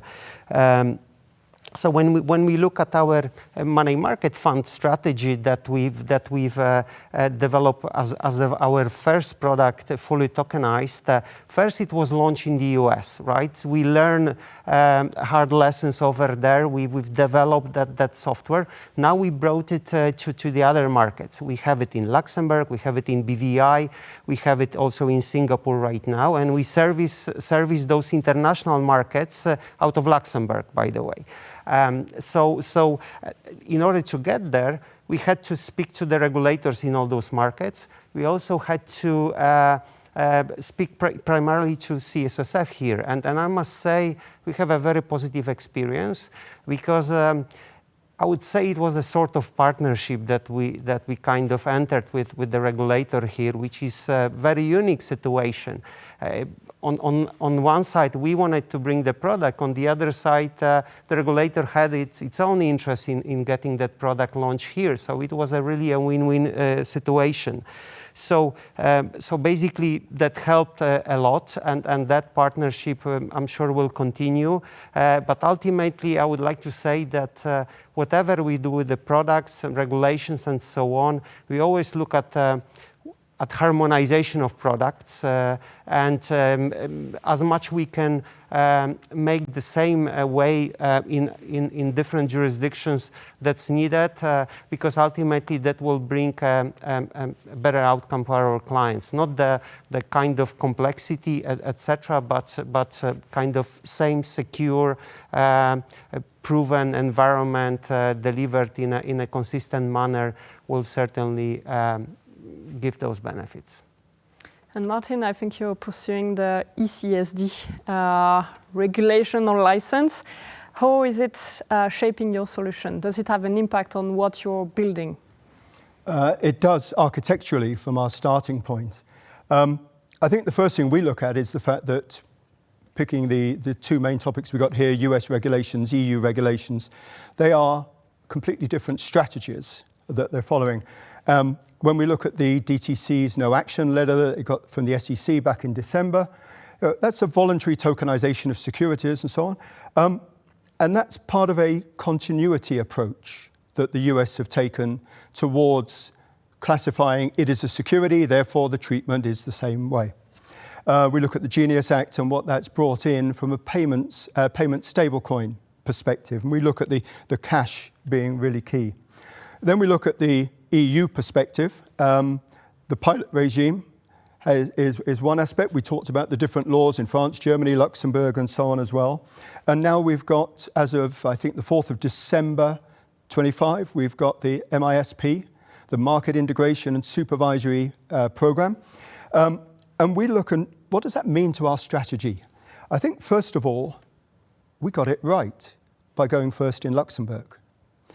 We haven't got our license yet, but we will continue to push hard. It's not in our hands. But we think we got it right because as an applicant CSD going for full scope authorization as a full scope CSD, it creates us as a strategic moat approach, and that's what we structure. I'll come to that in just a sec. And when we look, therefore, at what the US and the EU have done regulatory-wise, we think it's validating the approach we've taken. Our MVP system, our minimum viable product, already as designed, can have natively digital and traditional bonds issued onto it. They can be circulated through primary issuance out to a secondary market, traded on an exchange, and settled through Montes. So whether that's a conventional bond or it's a natively digital, it's designed to cover both. And that's one of our USPs, is actually the unification, putting that into a single, one day, we'll just call them wallets. They're today technically a securities account, which then gives the freedom, in effect borderless, to move it where you need it at the time that you want. So our game is very much to arbitrage between the differences, but to unify around the commonality. And the commonality is straightforward: assets on chain. Cash on chain is a different game. I sit on the working group for Pontus. We used to sit on the NTWCG at the European Central Bank, and we've contributed towards APIA. So we see an important part being actually supporting the European Central Bank and the EU's initiative towards wholesale CBDC. Similarly, in other markets, we talk and we act very, very closely with producers of stablecoins and also with commercial banks who've got deposit tokens. And we see that also as being a wholly viable way forward. Our job is to arbitrage, keep the cost as low as possible and provide access. And then the final bit, back to that strategic moat. Full CSD has the highest level of equivalence across other CSDs. That's why we went for CSDR. No exemptions, no tolerances that we've got to stay under. And it brings us to the point when we are live of being one of the only CSDs, very few, who can unify everything together, actually in support of financial markets.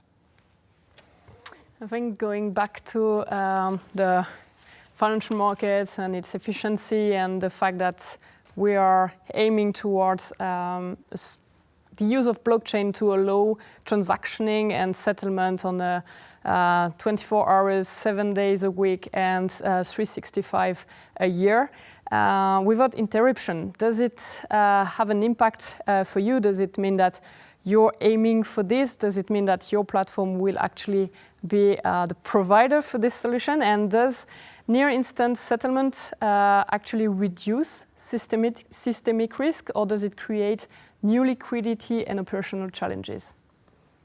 It actually does both.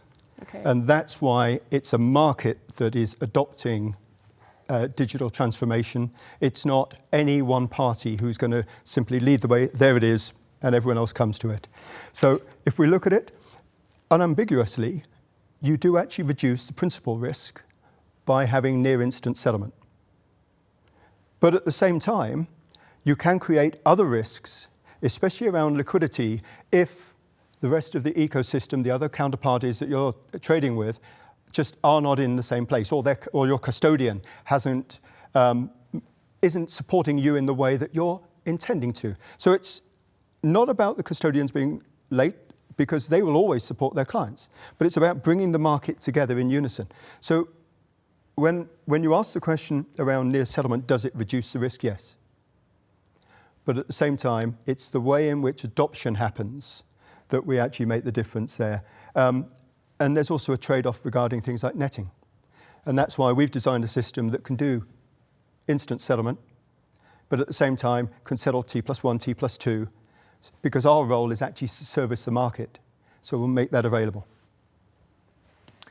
Excellent. I think we mentioned as well interoperability, and I would like to ask Rafael a question on the infrastructures, because we need to optimize the market, the way we are dealing, and we all believe that blockchain technology, or I hope so, that's potentially, in order to really maximize these capabilities of the technology, you have to implement new infrastructures. So I'm curious to know, how do you see this infrastructure evolving, Rafael? Yes, so as mentioned earlier at the beginning, we're kind of on the journey of re-platforming, of modernizing this world, and it will take time. I'm not sure I would agree with Martin that everything will move soon. It will take time, simply because we are in a financial world and it's naturally conservative, right? If we take an example of cloud computing, right, which has a great promise, but I believe it's still on the journey of converting from those kind of server-based databases to cloud-based. But momentum is there, and it will get there. So that hybrid model of coexistence of a traditional operating models, traditional account-based systems, client going to the bank, opening an account and keeping deposit over there, then going to another fund platform to buy a fund, and to insurance company to buy insurance, will be there for some time, and it will coexist with this emerging ecosystem where clients will have everything on a single wallet. So it's a wallet-based economy, wallet-based environment. Clients, those that will move there, like we said earlier, probably will not be willing to go back, will be pushing their financial institutions with whom they did business in an old way before to write basically smart contracts directly to their wallet so that they can manage their portfolios and so on on their side. This is a journey for everybody. It requires massive education and I believe a lot of investment by everybody, by the industry. However, there are upcoming developments that may have a really significant impact. I'll give an example of US. We mentioned what's going on over there on the regulatory side, but also there is a lot of innovation happening. And US have a like a countrywide infrastructure, NSCC, DTCC, and the DTCC who operates that is currently working on tokenization of public market securities, equities, bonds, anything that is basically listed in the market. So once that happens, and they will have those securities partially done by end of this year, but the rest later. Once they overcome all the challenges related to this will open a number of brand new opportunities. This will be like a significant milestone, certainly for the US market, because now it won't be just the service tokenized. We will also be able to have a fund investing into tokenized securities.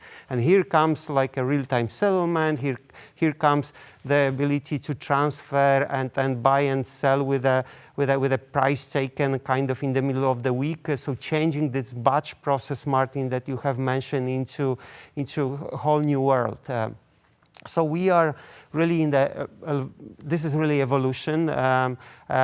We should give it a time. We should be patient, but the momentum is there, and a lot of institutions is working on that. I believe all of us do. So we should see results much sooner than before. The topic of this panel is how capital markets are adapting to Web3, suggesting that there is a blending from traditional finance into the Web3. Do you see Web3 ultimately replacing parts of traditional market infrastructures or being embedded within it? What about the interoperability? Because you're mentioning the wallet, I'm still thinking of the different networks that you would have your tokens. So how do you integrate that? Martin? I'll happily take first on that, because I think this falls into three different modes and they're all going on simultaneously. So if we look at the displacement mode, this is where Web3 is replacing functions that no longer need to exist, and financial institutions who historically did that. Look at reconciliation. Okay, you're just going to cease doing that function because it's gone. The second is around transformation, which is more around embedding, and this is where, from a point of view, the work that is done by Web3 actually is extending what's there. The financial institutions themselves will survive in performing that function, but the fundamental change is their revenue model, that is affected quite definitely by that change. And the third one is augmentation. And the augmentation one is very much one around adding something that the institutions today can't do themselves. And I look at it from a future CSD or an applicant CSD perspective, and transfer agents, registrars, all using the same ledger. That's augmenting what we've got and having a single source of truth. Nala, what is your take on this element? Maybe I would like to add something on the interoperability, because that was a little bit touched. So clearly, interoperability defines whether tokenization can scale to the institutional, institutionally or to institutional clients. And the issue that we see is that because you mentioned on the technical interoperability, that's more or less covered. So we are at already a mature enough level.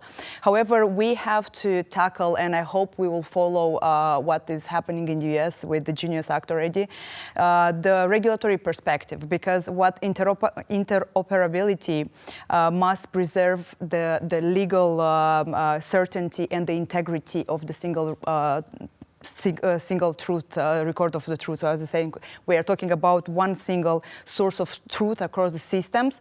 And now when we'll discuss or we'll do the exchanges among different players, we need to maintain the same single source of truth and the integrity of that asset. But in terms of what Web3 will do with replacing the financial system, I think is just to add on top, I think we will also see new ways and new use cases of how we can use the financial systems and financial instruments. Yeah. So speaking of the future, how do you see or how you expect the industry to evolve looking ahead 12 to 24 months? What is the single development, regulatory, technical, or commercial that is currently missing, in your opinion, and would accelerate institutional adoption of Web3 in capital markets? Okay. In one or two sentences. I'll start first. I'd say that's something I've mentioned before, which is the tokenization of public market securities. If initiatives like the one done by DTCC for the US market will grow to other markets, and it is feasible in the next 24 hours, that can really be a game changer for the fund industry. Ala, what is your... To me, I think financial players should ask the question if they want to still be relevant in the financial markets in the next 2-3 years, because it's not a matter of if, it is a matter of when. So they should shift the focus from if to how to start to embed the Web3 capital markets, and to already plan their operations towards a wallet infrastructure, because you were mentioning it is the start. So this is a must. And another thing, hopefully we want to see a equivalent of US Genius Act in Europe, and we want to see some strong EU stablecoins. Martin, the final word for you. And do you want me to handle the constraint as well, or after? No, just this one. For me, 12 to 24 months, it's not MiCA, it's not the Genius Act, it's Pontes. I think it's going to have a fundamental change, because the ECB and the European Union will put something in place with central bank money on-chain, and it'll be pivotal. Well, thank you very much for these insights. It was a pleasure to exchange with you and understand the current status and what we should do to embrace the future of capital markets. I will leave the floor to the next speakers, who will discuss about AI's impact on the financial services.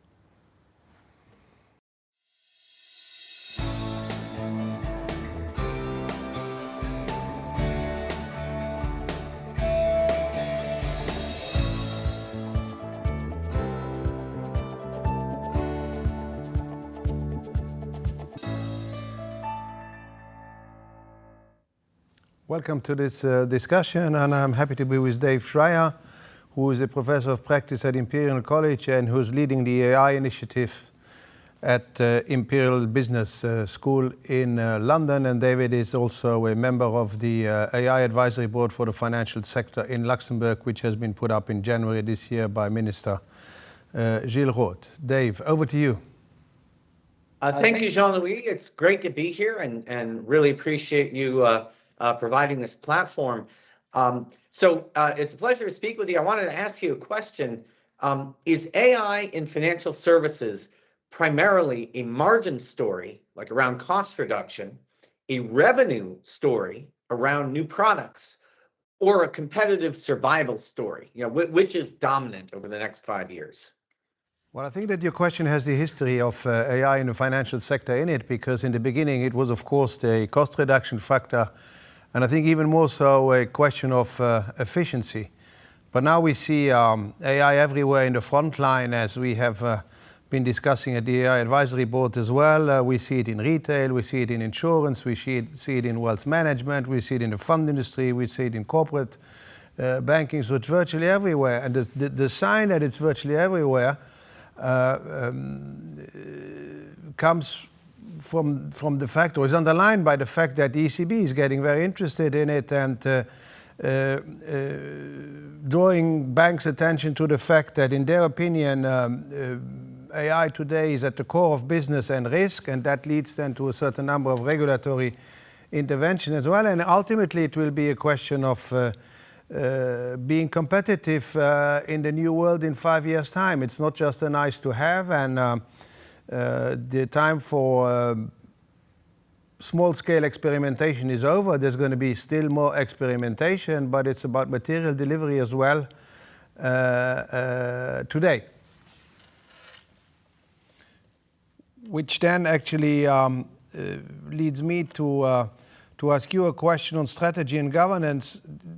In your experience at the business school and with larger institutions as well, where do you see the differentiation in terms of strategy? How would you characterize a serious and sustainable AI strategy, and how would you characterize the role of the board in that context? Because people are a lot discussing the role of the board, and yet we don't really see how it comes in on a day-to-day basis, so to speak. Yeah, absolutely. And so we need the board obviously needs to take a strategic lens. And so the frame that we invite you to consider is a new theory called intelligence capital theory. And with intelligence capital, we treat AI as a capital asset with measurable yield, governance, sort of a host of factors around it, rather than as simply a technology tool. So with intelligence, for the first time ever, we have an asset that grows in value the more you use it, rather than depreciating like every other asset that we kind of deal with when we're sitting there looking at a company's financials. And so when we turn to the question of AI strategy and board governance, we like to look at 3 dimensions: how we frame the asset discipline, how we allocate capital, and how we measure success, right? So in framing, you're not fragmented experimentation would look at AI as we're going to look at pilots, we're going to have it sit in the IT budget, we're going to measure ROI on a per project basis. It's very fragmented. With intelligence capital strategy, you treat AI as productive capital. We recognize our intelligence capital asset base, and we start making distinctions between human cognitive capital, machine intelligence or synthetic capital, and hybrid intelligence or symbiotic intelligence capital. And then you have a capital allocation model. And there's something called the intelligence capital yield function that lets us measure this productivity across these different kinds of assets. So when we look at capital allocation, instead of having dozens of disconnected pilots, you have a formal intelligence capital investment committee. You treat it like a portfolio where you look at portfolio logic with cores and adjacencies and option bets. You have a scaling playbook. Again, you want to have a systems approach to looking at things. And then finally, in terms of measurement, instead of looking at it as a fragmented approach on what are our cost savings on this project or that project, you have an intelligence capital balance sheet. You look at deployed AI agents. You look at yield metrics, your revenue per intelligence unit, something called an intelligence capital generator. And you look at impairment and where there's model decay and how you need to refresh models. You have been mentioning the word or the expression symbiotic intelligence. Can you tell us a little bit more about that? I think that relates to the role of the human in the whole chain, so to speak, and what others would call the augmented human. Yeah, no, absolutely. So with the current approach, everyone has been thinking about replacement value. If I replace a human with an AI, I'm going to save this much money.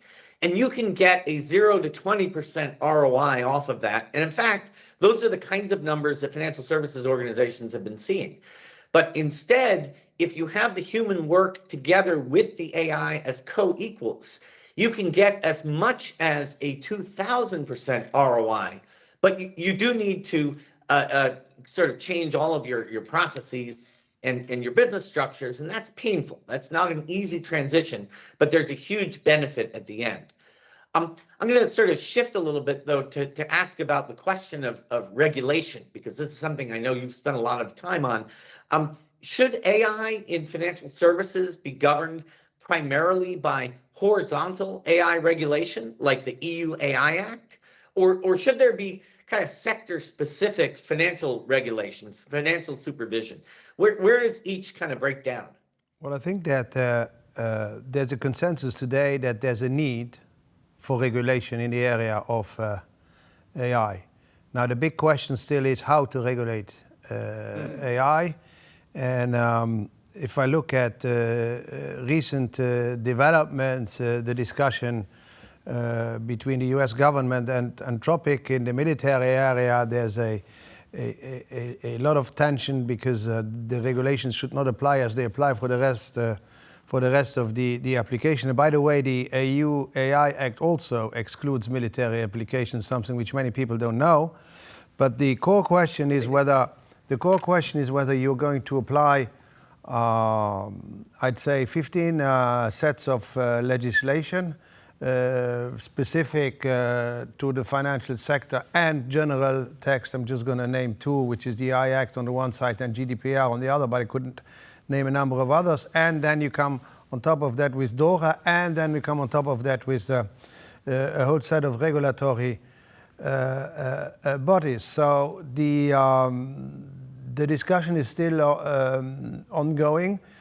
You will have seen that the EU is coming up with digital omnibuses which aim at simplifying legislation. And I'm a strong advocate, as you know, for principle-based legislation rather than trying to address each and every potential application which comes across your mind. Proportionality is another very important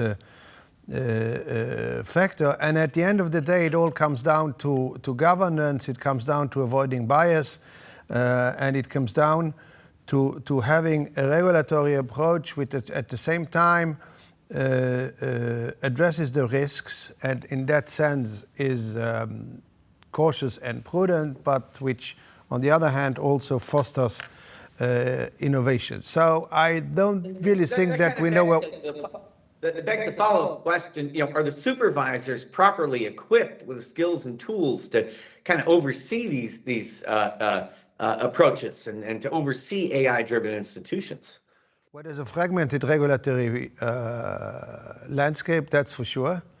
Although in the financial world, the texts provide for the financial regulators to definitely take the lead, and a very strong lead in that. So that's an area where we have seen positive developments. And I must say that when I look at things a year ago, I would have told you that there's a lot of room for improvement and upskilling also on the regulator side. But what we see nowadays is a totally different picture. I think they have totally embraced it, and they're definitely moving into the right direction. Now the question remains whether the implementation of the regulations will be principle-based or whether it will be into the nitty-gritty. And you know my answer on that by asking the question. You can see where I'm actually heading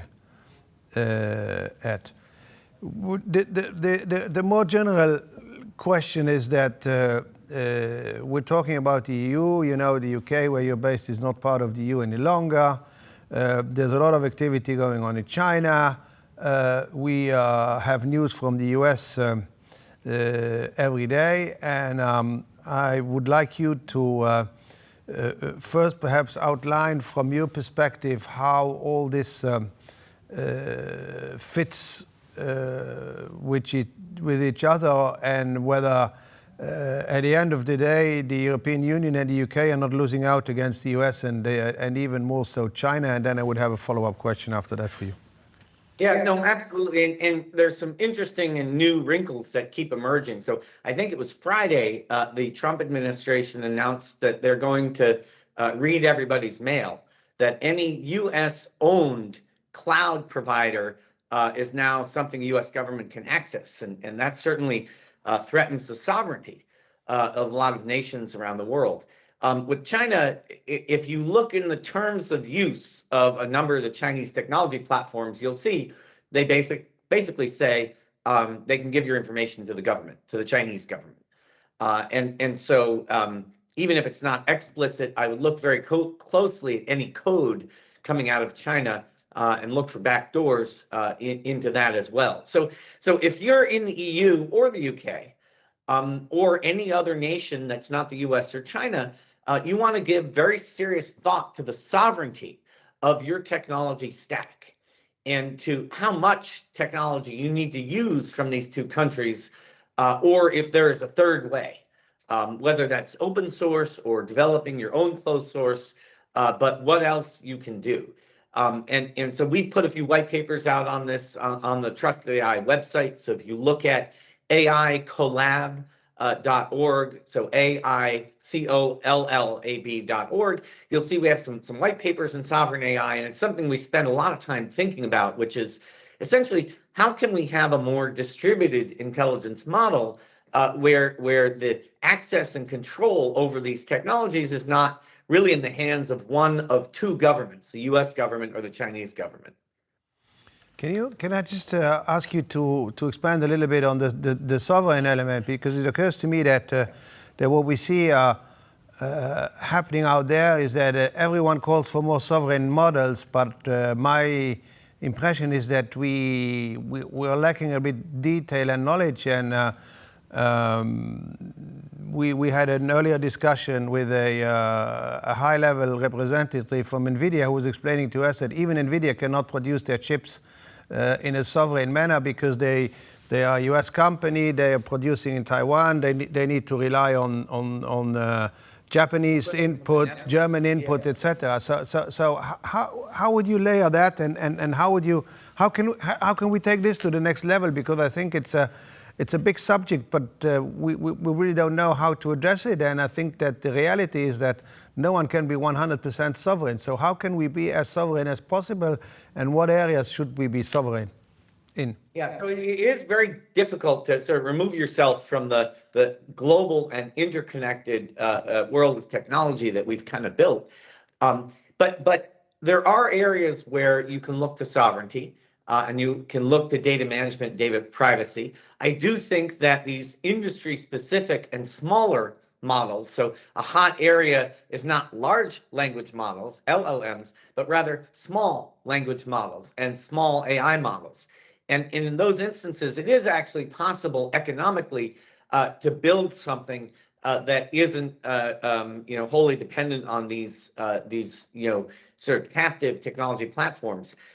The other thing to consider is local or regional federations. So even if you can't spend as much money as the US or as China, and therefore can't have the same scale of technology in all areas, as you start to look more narrowly, for example, at financial services, perhaps there are regional cooperation along traditional trade lines, where the broader European Economic Cooperation Zone could potentially pool activity and have a financial services focused set of technologies and AIs that are perhaps a little more rather than less sovereign. Turning to a slightly different subject on skilling and reskilling. What's your take on that? I know that you have very strong views on that, and I know, or at least my impression is that this could be a major hurdle to overcome for large organizations to the extent, even if you implement the right models, and I assume that you do, even if you have the right controls in place, even if you have the right risk models, you know, if at the end of the day, what some, as I said, called the augmented human or the co-creation between the humans, if the co-creator is not fit for purpose, to use an expression which is not very nice, what do we do about that? How do we reskill? How do you upskill? Yeah, well, we rather urgently need to reskill and upskill. And more to the point, we need to create a system and a platform so that people can continuously reskill and upskill. Because with the pace of change and with the demands of sort of what AI is putting on the economy, it's not going to be a world where you can go back to school for a year and get a new degree and be capable of competing in the future world of what financial services or other industries are going to look like. So in that world, and I've even started a company to help address this together with Imperial College called VibeSync, VYBE, VibeSync. And the goal there is to use cognitive and neuroscience to help you continuously reskill.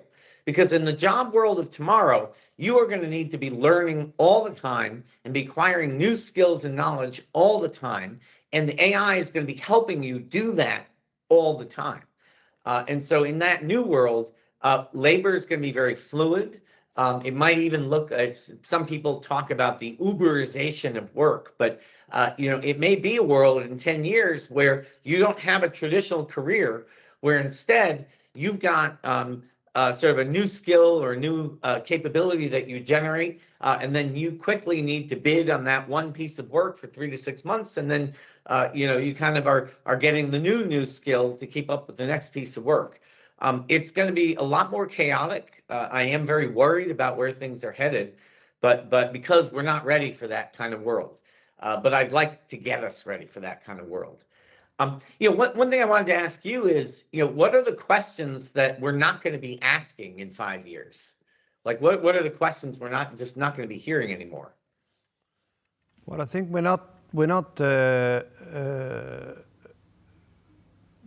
going to be at a stage where AI is going to be the new normal in the business world and in the financial sector in particular. I'm always comparing it to the time of the early computers in the 70s, you know.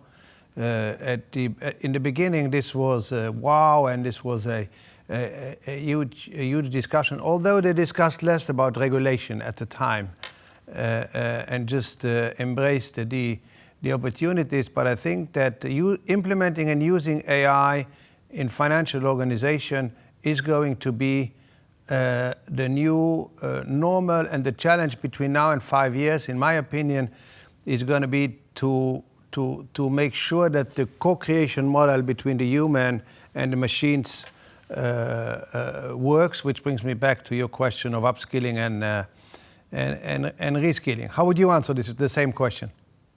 Yeah, well, I mean, we're not going to be talking about AI the same way like we don't talk about electricity. You know, it's what we plug into, and then, you know, instead, what we're going to think about is how we're using AI. And to your point about this sort of co-creation or what I call symbiosis, I actually took that from the chairman of Ant Group. But yeah, I think we're going to be thinking about, you know, what does the new construct of society, the new construct of work look like? We're not going to be talking about, you know, do you use AI or not? The answer is yes, we use it all the time. But instead, we're going to be talking about, you know, how are we stewarding this new economy and this new society? Yeah, and I think AI is going to be at the core of the business and the risk models in the years to come. So, David, thank you very much. This was David Schreier from Imperial College, member of the advisory board on AI for the financial sector in Luxembourg. Thank you for your time. We hope to have you here in person next time very, very soon. And with that, I'm closing this debate, and I'm handing over to Ananda Kautz from the ABBL, the Luxembourg Bankers Association. She's a member of the management board and she's going to lead us through the next panel, which is about a fascinating subject, which is very close to my heart as well, of trends in payments in the years to come and also today. Thank you very much.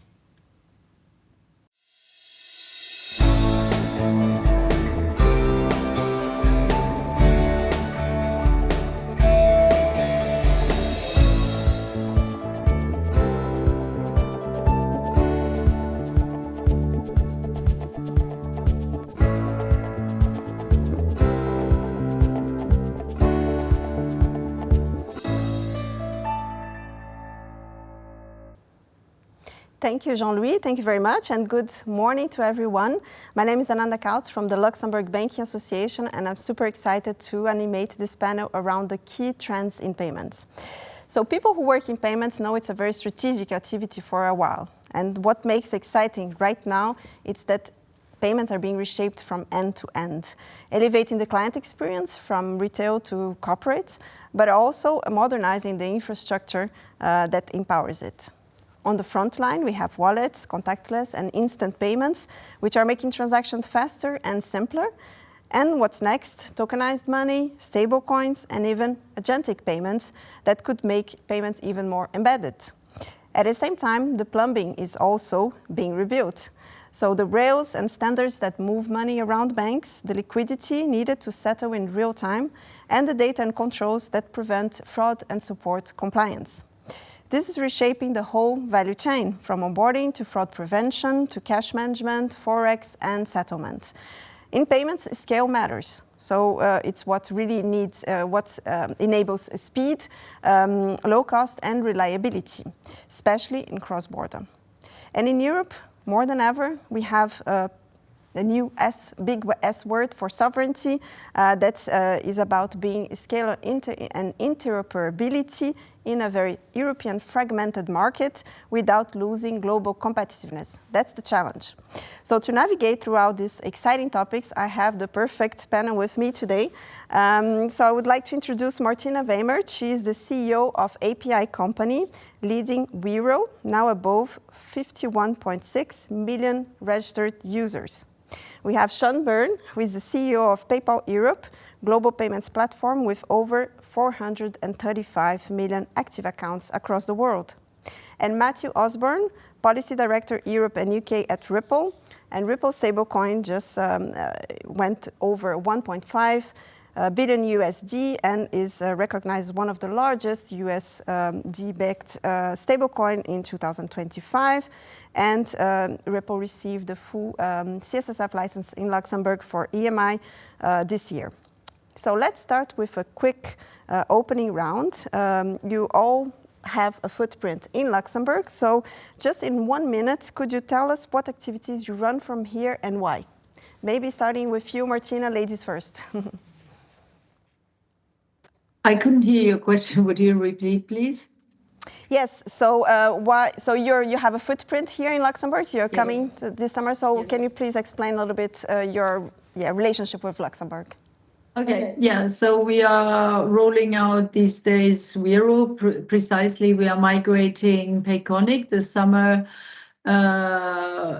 From Payconic to Wero, meaning that all the banks will introduce it, but also that merchant will be migrated, and that we have then in the market the Wero offering on the commercial side, but also on the P2P side with all our additional features coming up. So that's going to be very exciting for us because it will be the 4th country where we will go live with Wero in Europe as one integrated solution, meaning that merchants don't have to do another integration. They can function in all connected markets.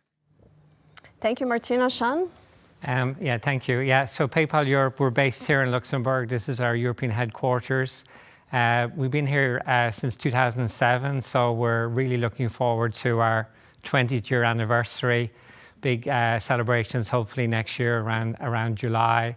This is our European headquarters, so we cover all of the European markets from here, all 27 markets, on a passported basis across the region. It's quite a large footprint. We have almost 94 million active accounts. managed from PayPal Europe here in Luxembourg. 89 million of those on the consumer side, 5 million on the merchant side. So fully bank licensed, supported for all of our regulatory operations from here and all of our customer operations as well. Excellent. How about you, Matthew? Thanks, Ananda, and it's great to be on the panel today. So Ripple is a digital assets firm serving institutional customers. We're relative newcomers to Luxembourg. We set up our office just under a year ago. As you mentioned earlier, we've recently got our e-money license from the CSSF in Luxembourg, and that will enable us to bring our latest cross-border payments product into the EU. So that is a cross-border payments network which uses crypto as a bridge to move value anywhere in the world within just a few seconds. Excellent. So we are very happy to have you guys here. So let's now zoom into the topic of today, so the trends. I would like to ask each of you, what is the one trend that will most reshape European payments in the next 18 to 24 months, according to you, and why? And what will it change first? It will change cost, speed, trust, acceptance. I don't know. Let's start with you, Matthew. Continue with you. Sure, thanks, Ananda. Yeah, well, I'll talk about digital money, which I think is one of the most exciting trends in payments at the moment. So what do we mean by digital money? This is money that's issued onto a blockchain, and it can take various different forms. It can be issued by a central bank in the form of a digital CBDC. It could be issued by a bank in the form of a tokenized deposit. It could also take the form of a stablecoin, which is a natively issued form of money that lives on blockchains. In terms of the different sort of factors you mentioned, Ananda, I think digital money offers to bring much greater efficiency to payments, particularly to wholesale payments, given the potential for it to support much faster movement of money.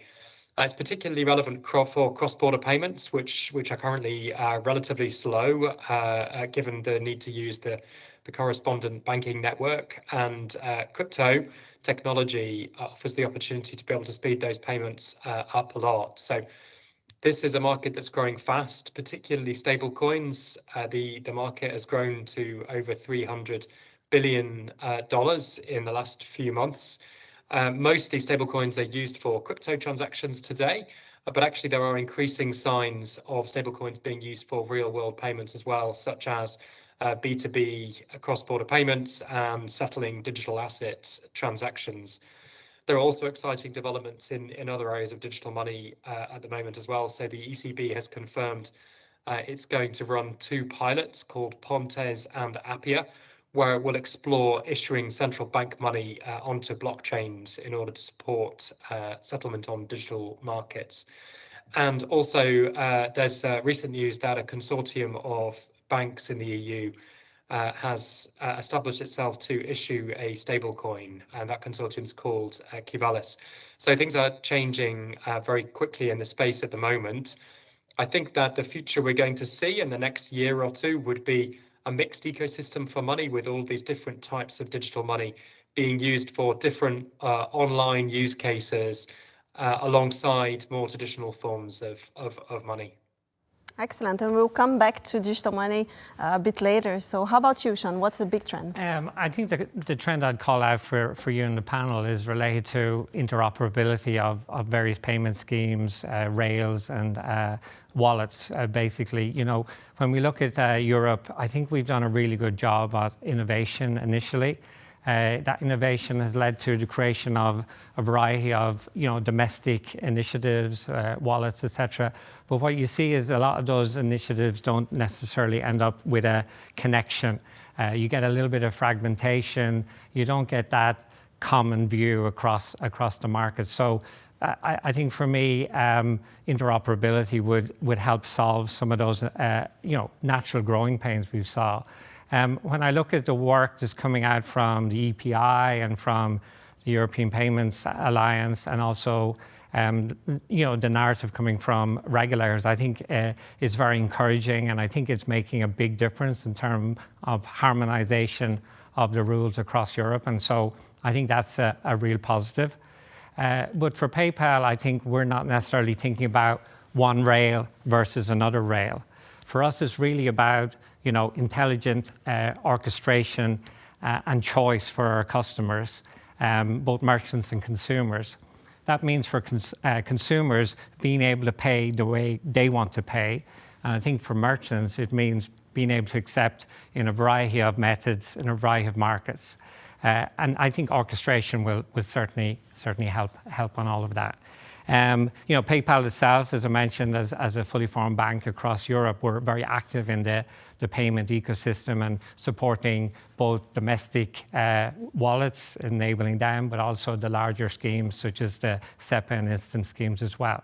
So I think if we can solve for the topic, we'll see friction reduce, we'll also see costs reduce, and ultimately, from our perspective, we'll be able to help scale and grow cross-border activity, which I think ultimately benefits the European digital economy. Thank you so much. That's definitely a topic that will come back a little bit later, interoperability. How about you, Martina?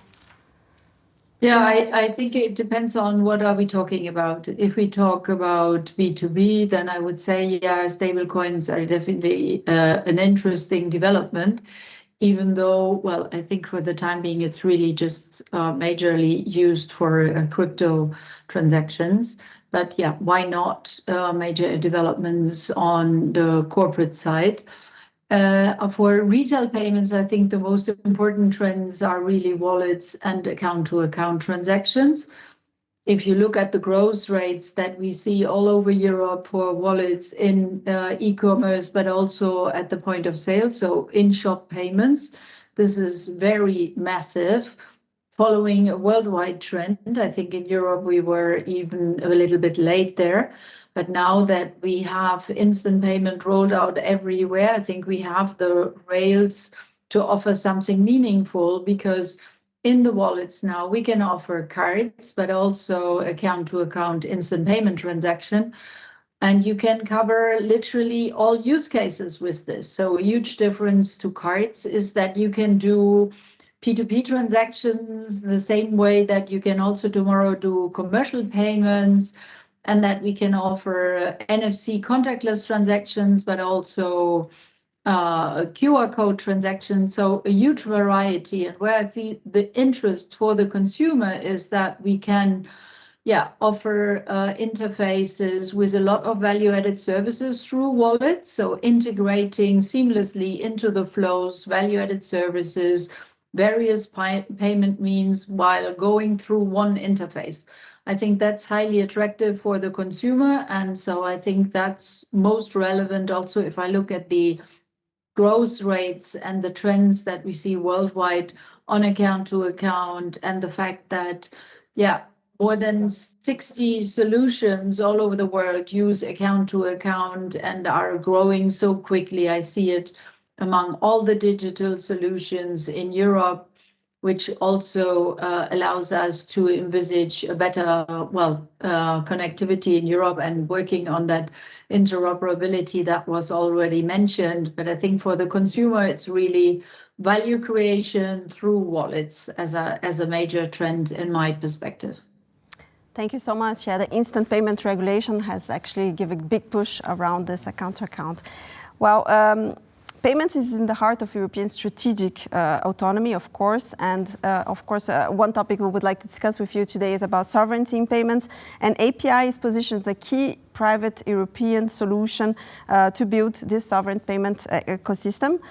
So I would like to ask you, starting with you, Martina, and then going back to you, Sean, to have your perspective from PayPal. But here, Martina, what does payment sovereignty actually really means in practice, and what is your number one priority for this year? Yeah, I mean, sovereignty means that you are really in control of the value chain, that you are not dependent on any other player, whether it's in terms of rails or standards, whatever. So I think what we have indeed with instant payment now, and with the investment which we have made to make instant payment not just attractive for the point for P2P, but also for commercial payments, because I remind everybody that we were missing the rules there, which now we have. to go fully into commercial payments. And there I think it's very interesting that we have now this common basis, which is 100% independent from any international player. So that is on the one side that I see really as an opportunity for us with the whole geopolitical context. So before, I would say when we started, the idea was more to get to economic independence. Now it's also structural or even political independence because, yeah, we are forced into rethinking our way of functioning. And yeah, it's good that we are up and ready now because we all see that there is a high degree of urgency. And so for us, the number one priority that you were asking for is coverage. We are covering 5 countries, so France, Germany, Belgium, Luxembourg, and the Netherlands from this year onwards. But we are also talking with other markets like Austria, as you might have seen, and we are working on the expansion into other markets directly and the cooperation with the other digital solutions through interoperability. Very important because it's really the quickest way how to get on a European sovereign basis to an independent solution as a true alternative. We are not against competition, but we want to get fully established and get the full reach there as broadly as possible, offering also through interoperability and the solution that we are coming up with a possibility for other solutions to join and leverage the same platform and the network that we are establishing, allowing consumers to pay in P2P, online, but also in shops in the future. So it's a very broad setup, open, but fully European and not relying on any other international player. Thank you, Martina. So, Sean, how PayPal respond to this sovereignty push from Europe? Yeah, I would say sovereignty is a totally understandable concept. I think particularly in the area of payments, we know it's a very important area, very strategic. It interacts with our whole commerce system. It involves innovation. It also interacts on resiliency of our entire payment ecosystem. So totally understand the desire to focus on that concept. I think when I look at the activities that are happening in that space, the work of the EPI, the work of the European Payments Alliance and also regulators, I think they've all taken very good steps which are strengthening Europe. And so that ultimately is good for all of us, I think. From a PayPal perspective, I think we would see there's no conflict between the concept of sovereignty and the concept of openness. I think Europe has always been at its best when you leverage local, innovative, resilient platforms and then global connectivity. You know, that's where we talk about how to get scale. I'm sure your other panelists, you know, there's a reason we all quote those numbers, isn't it? We all talk about the hundreds of millions, the billions. Scale is a critical component of what it means to be in business today. So really, sovereignty shouldn't be mixed up with fragmentation. I think for us, it's really about resilience and choice. So resilience of the ecosystem, no single points of failure, interoperability, and then choice for consumers. PayPal itself is obviously fully integrated into the wider European payment architecture. We enable, you know, many players, and we're also partnering on all of the initiatives that we're talking about today. So for us, it's really, we're a partnership-first model, and therefore we see everything in the sovereignty agenda as very much complementary to our objectives. Excellent. So frenemies. Yeah. All right. So Matthew, on your side, it's also a big question about sovereignty when it comes to stable coins and tokenized deposits. Can you share your views there? Yeah, absolutely. I mean, I agree with Sean's point that it's absolutely right for the EU to think about sovereignty. But I think that I would draw a distinction between the need for sovereignty in domestic payments balancing that against the fact that the European economy is very interconnected with the global economy. So, international financial markets around derivatives, funding, FX, also many EU firms having international supply chains, international customers as well. So there is a great need for more efficient solutions for payments into and out of the EU as well. So whereas the EU might seek to protect its domestic retail payments in particular, it's also very important to make sure that they are well plugged into global payments means as well. And this is particularly true for digital markets, which are essentially global, fungible, borderless. So it's possible to buy, say, a tokenized asset on a platform anywhere in the world. In a similar way, the stable coins also are globally fungible monetary instruments as well. But it is very important to recognize that just because something's global, that doesn't mean that it should be out of the scope of domestic regulation. So it's a balancing act to make sure you preserve the fungibility of money globally while also meeting the objectives of local regulators. And there's a lively debate going on in the EU at the moment about how to deliver that for stablecoins in particular. Thank you so much. Well, time flies, and I still have quite a few questions, so let's keep the panel very punchy. So I still would like to come back to interoperability, but becoming a little bit more practical. If you would like, let's say, to standardize one thing in Europe, what would that be? Yeah, I think I would focus on wallet interoperability.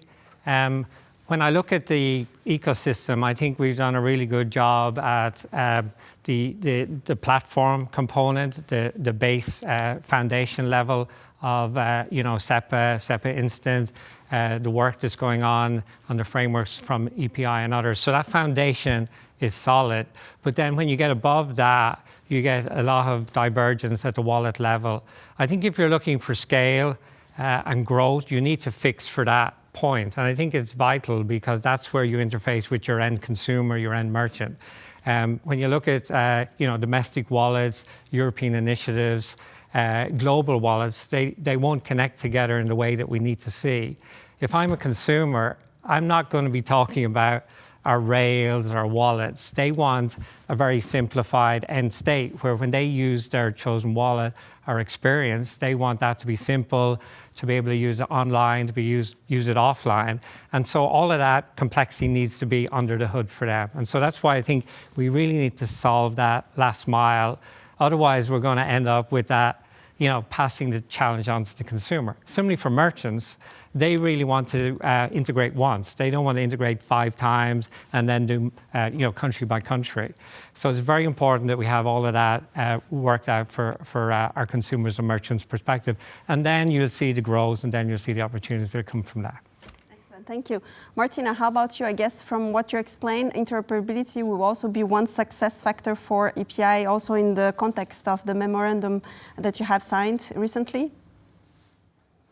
Yeah, definitely, because it allows us to achieve this broader coverage of whole Europe in a quicker way, right? But to come back to your question, one technical development which, in my view, would make sense is to get to a joint acceptance standard and, extended standard, not just to say, oh, let's choose CPACE or something like this.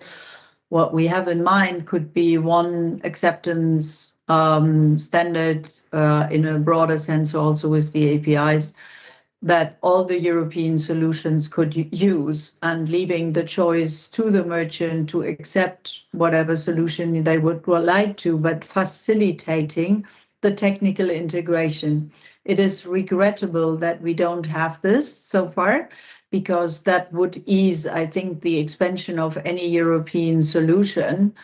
And now all of us have to do it separately or based on our own standards, own APIs, and so on. But yeah, I think that would help. And that is something which now we try to address through the interoperability work in a long-term perspective, not for the first step. Would you just see the standard coming from the regulatory perspective or maybe from EPC? Well, it can be from the industry or from the regulator. I think what is urgently needed in Europe anyhow is that public and private solutions cooperate and get to a common understanding. I don't think that we can afford in Europe to pursue two different tracks because, time is out and we have to be quick and we don't have the resources also in Europe, since we are a challenger, in all honesty, that to pursue different undertakings. So we definitely need to align there and to come to a common understanding and get a joint view on how to do what in the best way. Excellent. Matthew, how do you see global interoperability? Or what would be the number one priority? Global interoperability is very important, particularly for digital markets, but not only for digital markets, also for more traditional forms of payments as well. So, to build on what Martina was saying, there are some initiatives to connect local account-to-account payment systems or faster payment systems around the world, which I think would be a very, very welcome development. But I think when it comes to interoperability of payment systems globally, the key is for that to be based on supervisory cooperation and internationally agreed standards. And that makes sure that there isn't some race to the bottom in terms of where firms choose to base themselves. And it also means there is a firm harmonized foundation on which global firms can build their business models.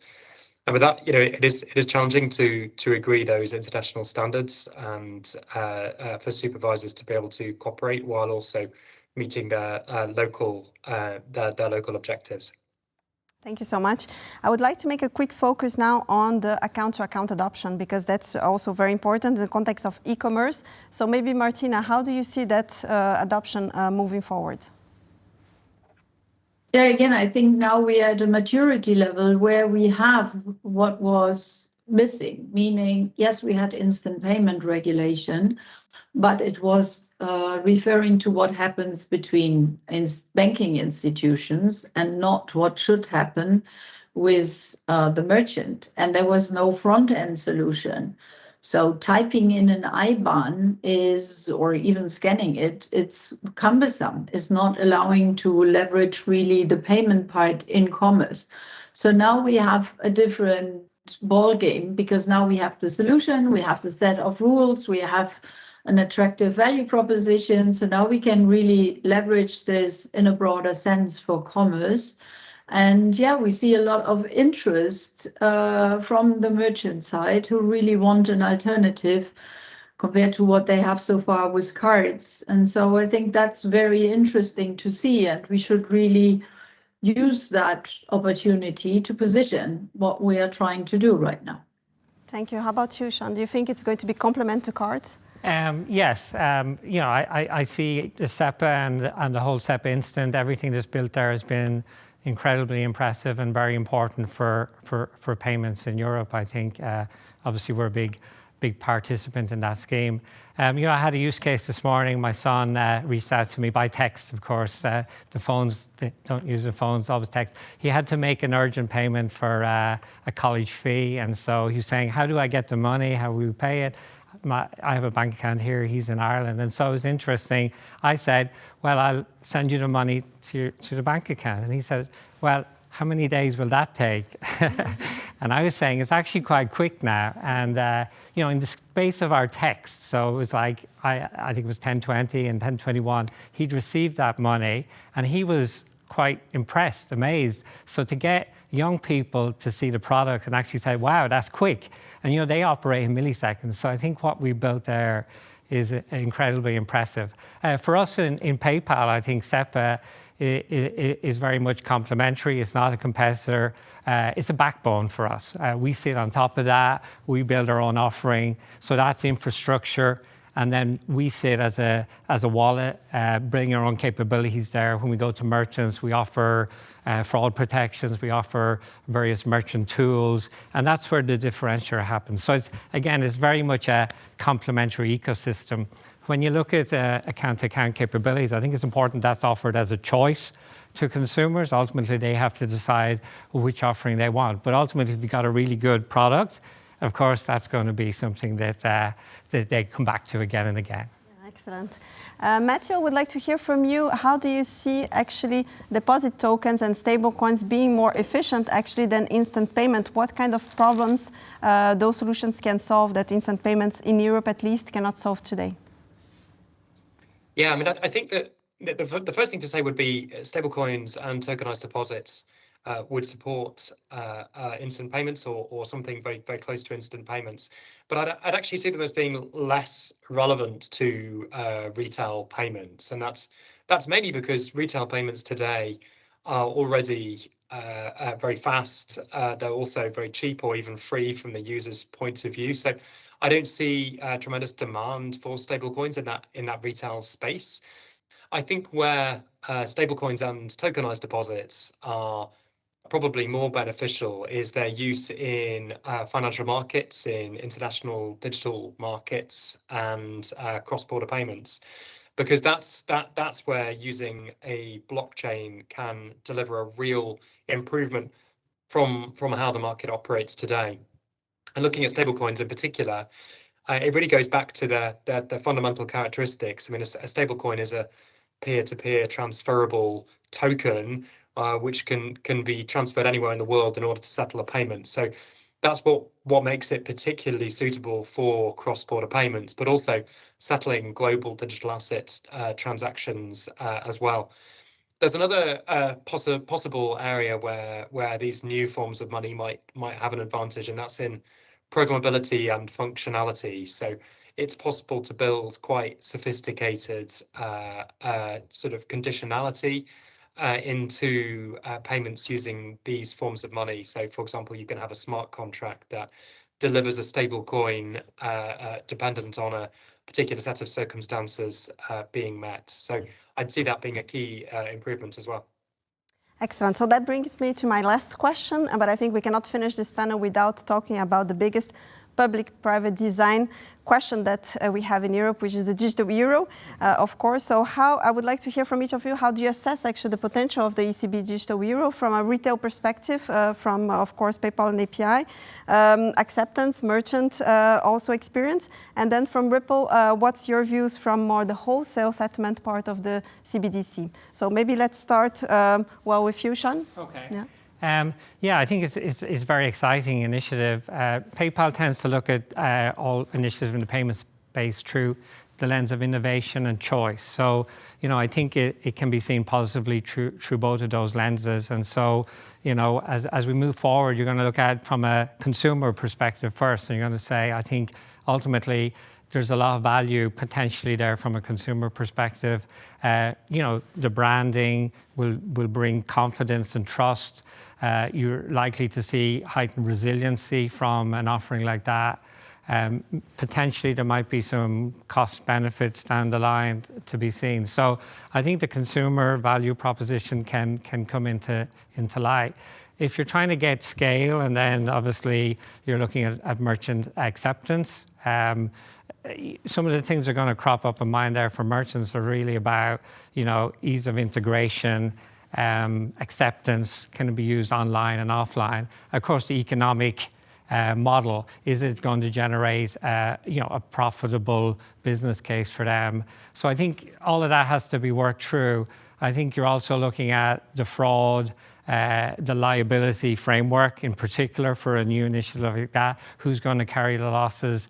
How will the merchant feel about that? So there's still some work to be done on that. I think ultimately, as we move to implementation, I think you're looking at the same topics we talked about. Interoperability is key. I think it needs to work with the existing payment capabilities. And then I think equivalence for, as you distribute, you need equivalents for other partners, the private sector to be involved in that. So certainly it's a lot of opportunity ahead, but there's some work to be done. PayPal itself stands ready to support. I think we can definitely help on the adoption, bringing scale through our user base, as you mentioned, 94 million active customers in Europe. So happy to be part of that journey. Excellent, thank you. Thank you. How about you, Martina? Do you see complementarity or competition with Digital Bureau and API? I think for us it very much depends on what will be the final design. As we all know, there are quite a lot of amendments currently under discussion. For us, I mean, the point is that, yeah, in Europe, again, we don't have a lot of time, and we need, I think, this public-private partnership to come to something which is big enough and impactful enough. So coordination there would be good, allocation of respective tasks, who's doing which kind of activity.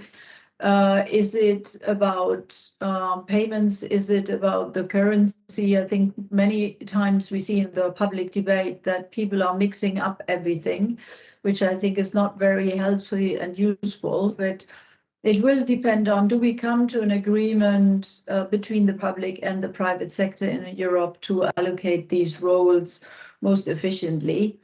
Because then we can benefit from each other. And for example, we could integrate the digital euro into our wallet and distribute it to the consumer, make it available at merchant places, and allow the consumer, in the same way as he uses today his interface with Vero, to make tomorrow not only payments from his commercial bank account, as he usually does, but also with the digital euro. But that requires a full-fledged integration and not a separate setup, not a different payment functioning. So these questions are up for debate, I think, and could very much shift the needle versus a scenario in which we would finally find ourselves with various European solutions competing against each other on all levels. And I think that is something where we need to be very mindful and where we also have nice possibilities, which should not be disregarded as we are trying to imagine the future. Excellent, very clear. And for Ripple, is it competition or complementarity with the wholesale digital bureau? I'd say probably complementarity, and that's because the digital euro is really designed for domestic retail payments, which isn't really an area that we operate in today. But I do think, as I mentioned at the beginning, there are some very interesting initiatives by the ECB as well to try to introduce digital central bank money to digital markets, wholesale markets as well. So there's the Pontes pilot, which looks at upgrading existing payments infrastructure, and also the Appia pilot, which involves the ECB actually exploring issuing central bank money directly onto third-party ledgers. I think both of those is tremendously exciting. They sort of offer a world in the future where you might be able to settle a tokenized asset, be that a crypto asset or tokenized security or a derivative or whatever, using digital money that has actually been issued by the central bank. That, why is that so exciting? It's because central bank money is really the safest settlement asset that is available. So having access to that will increase adoption of these technologies, particularly by regulated financial institutions, which might be cautious about the risks today. Excellent. Yeah, I definitely had in mind the wholesale part of the CBDC. Well, thank you so much, Martina, Sean, Matthew, for this excellent panel. I think my takeaway is that the clients are going to be the winners with all this offering of payments that are very innovative in the years to come. So thank you so much again. And now I will give back the word to you, Chris.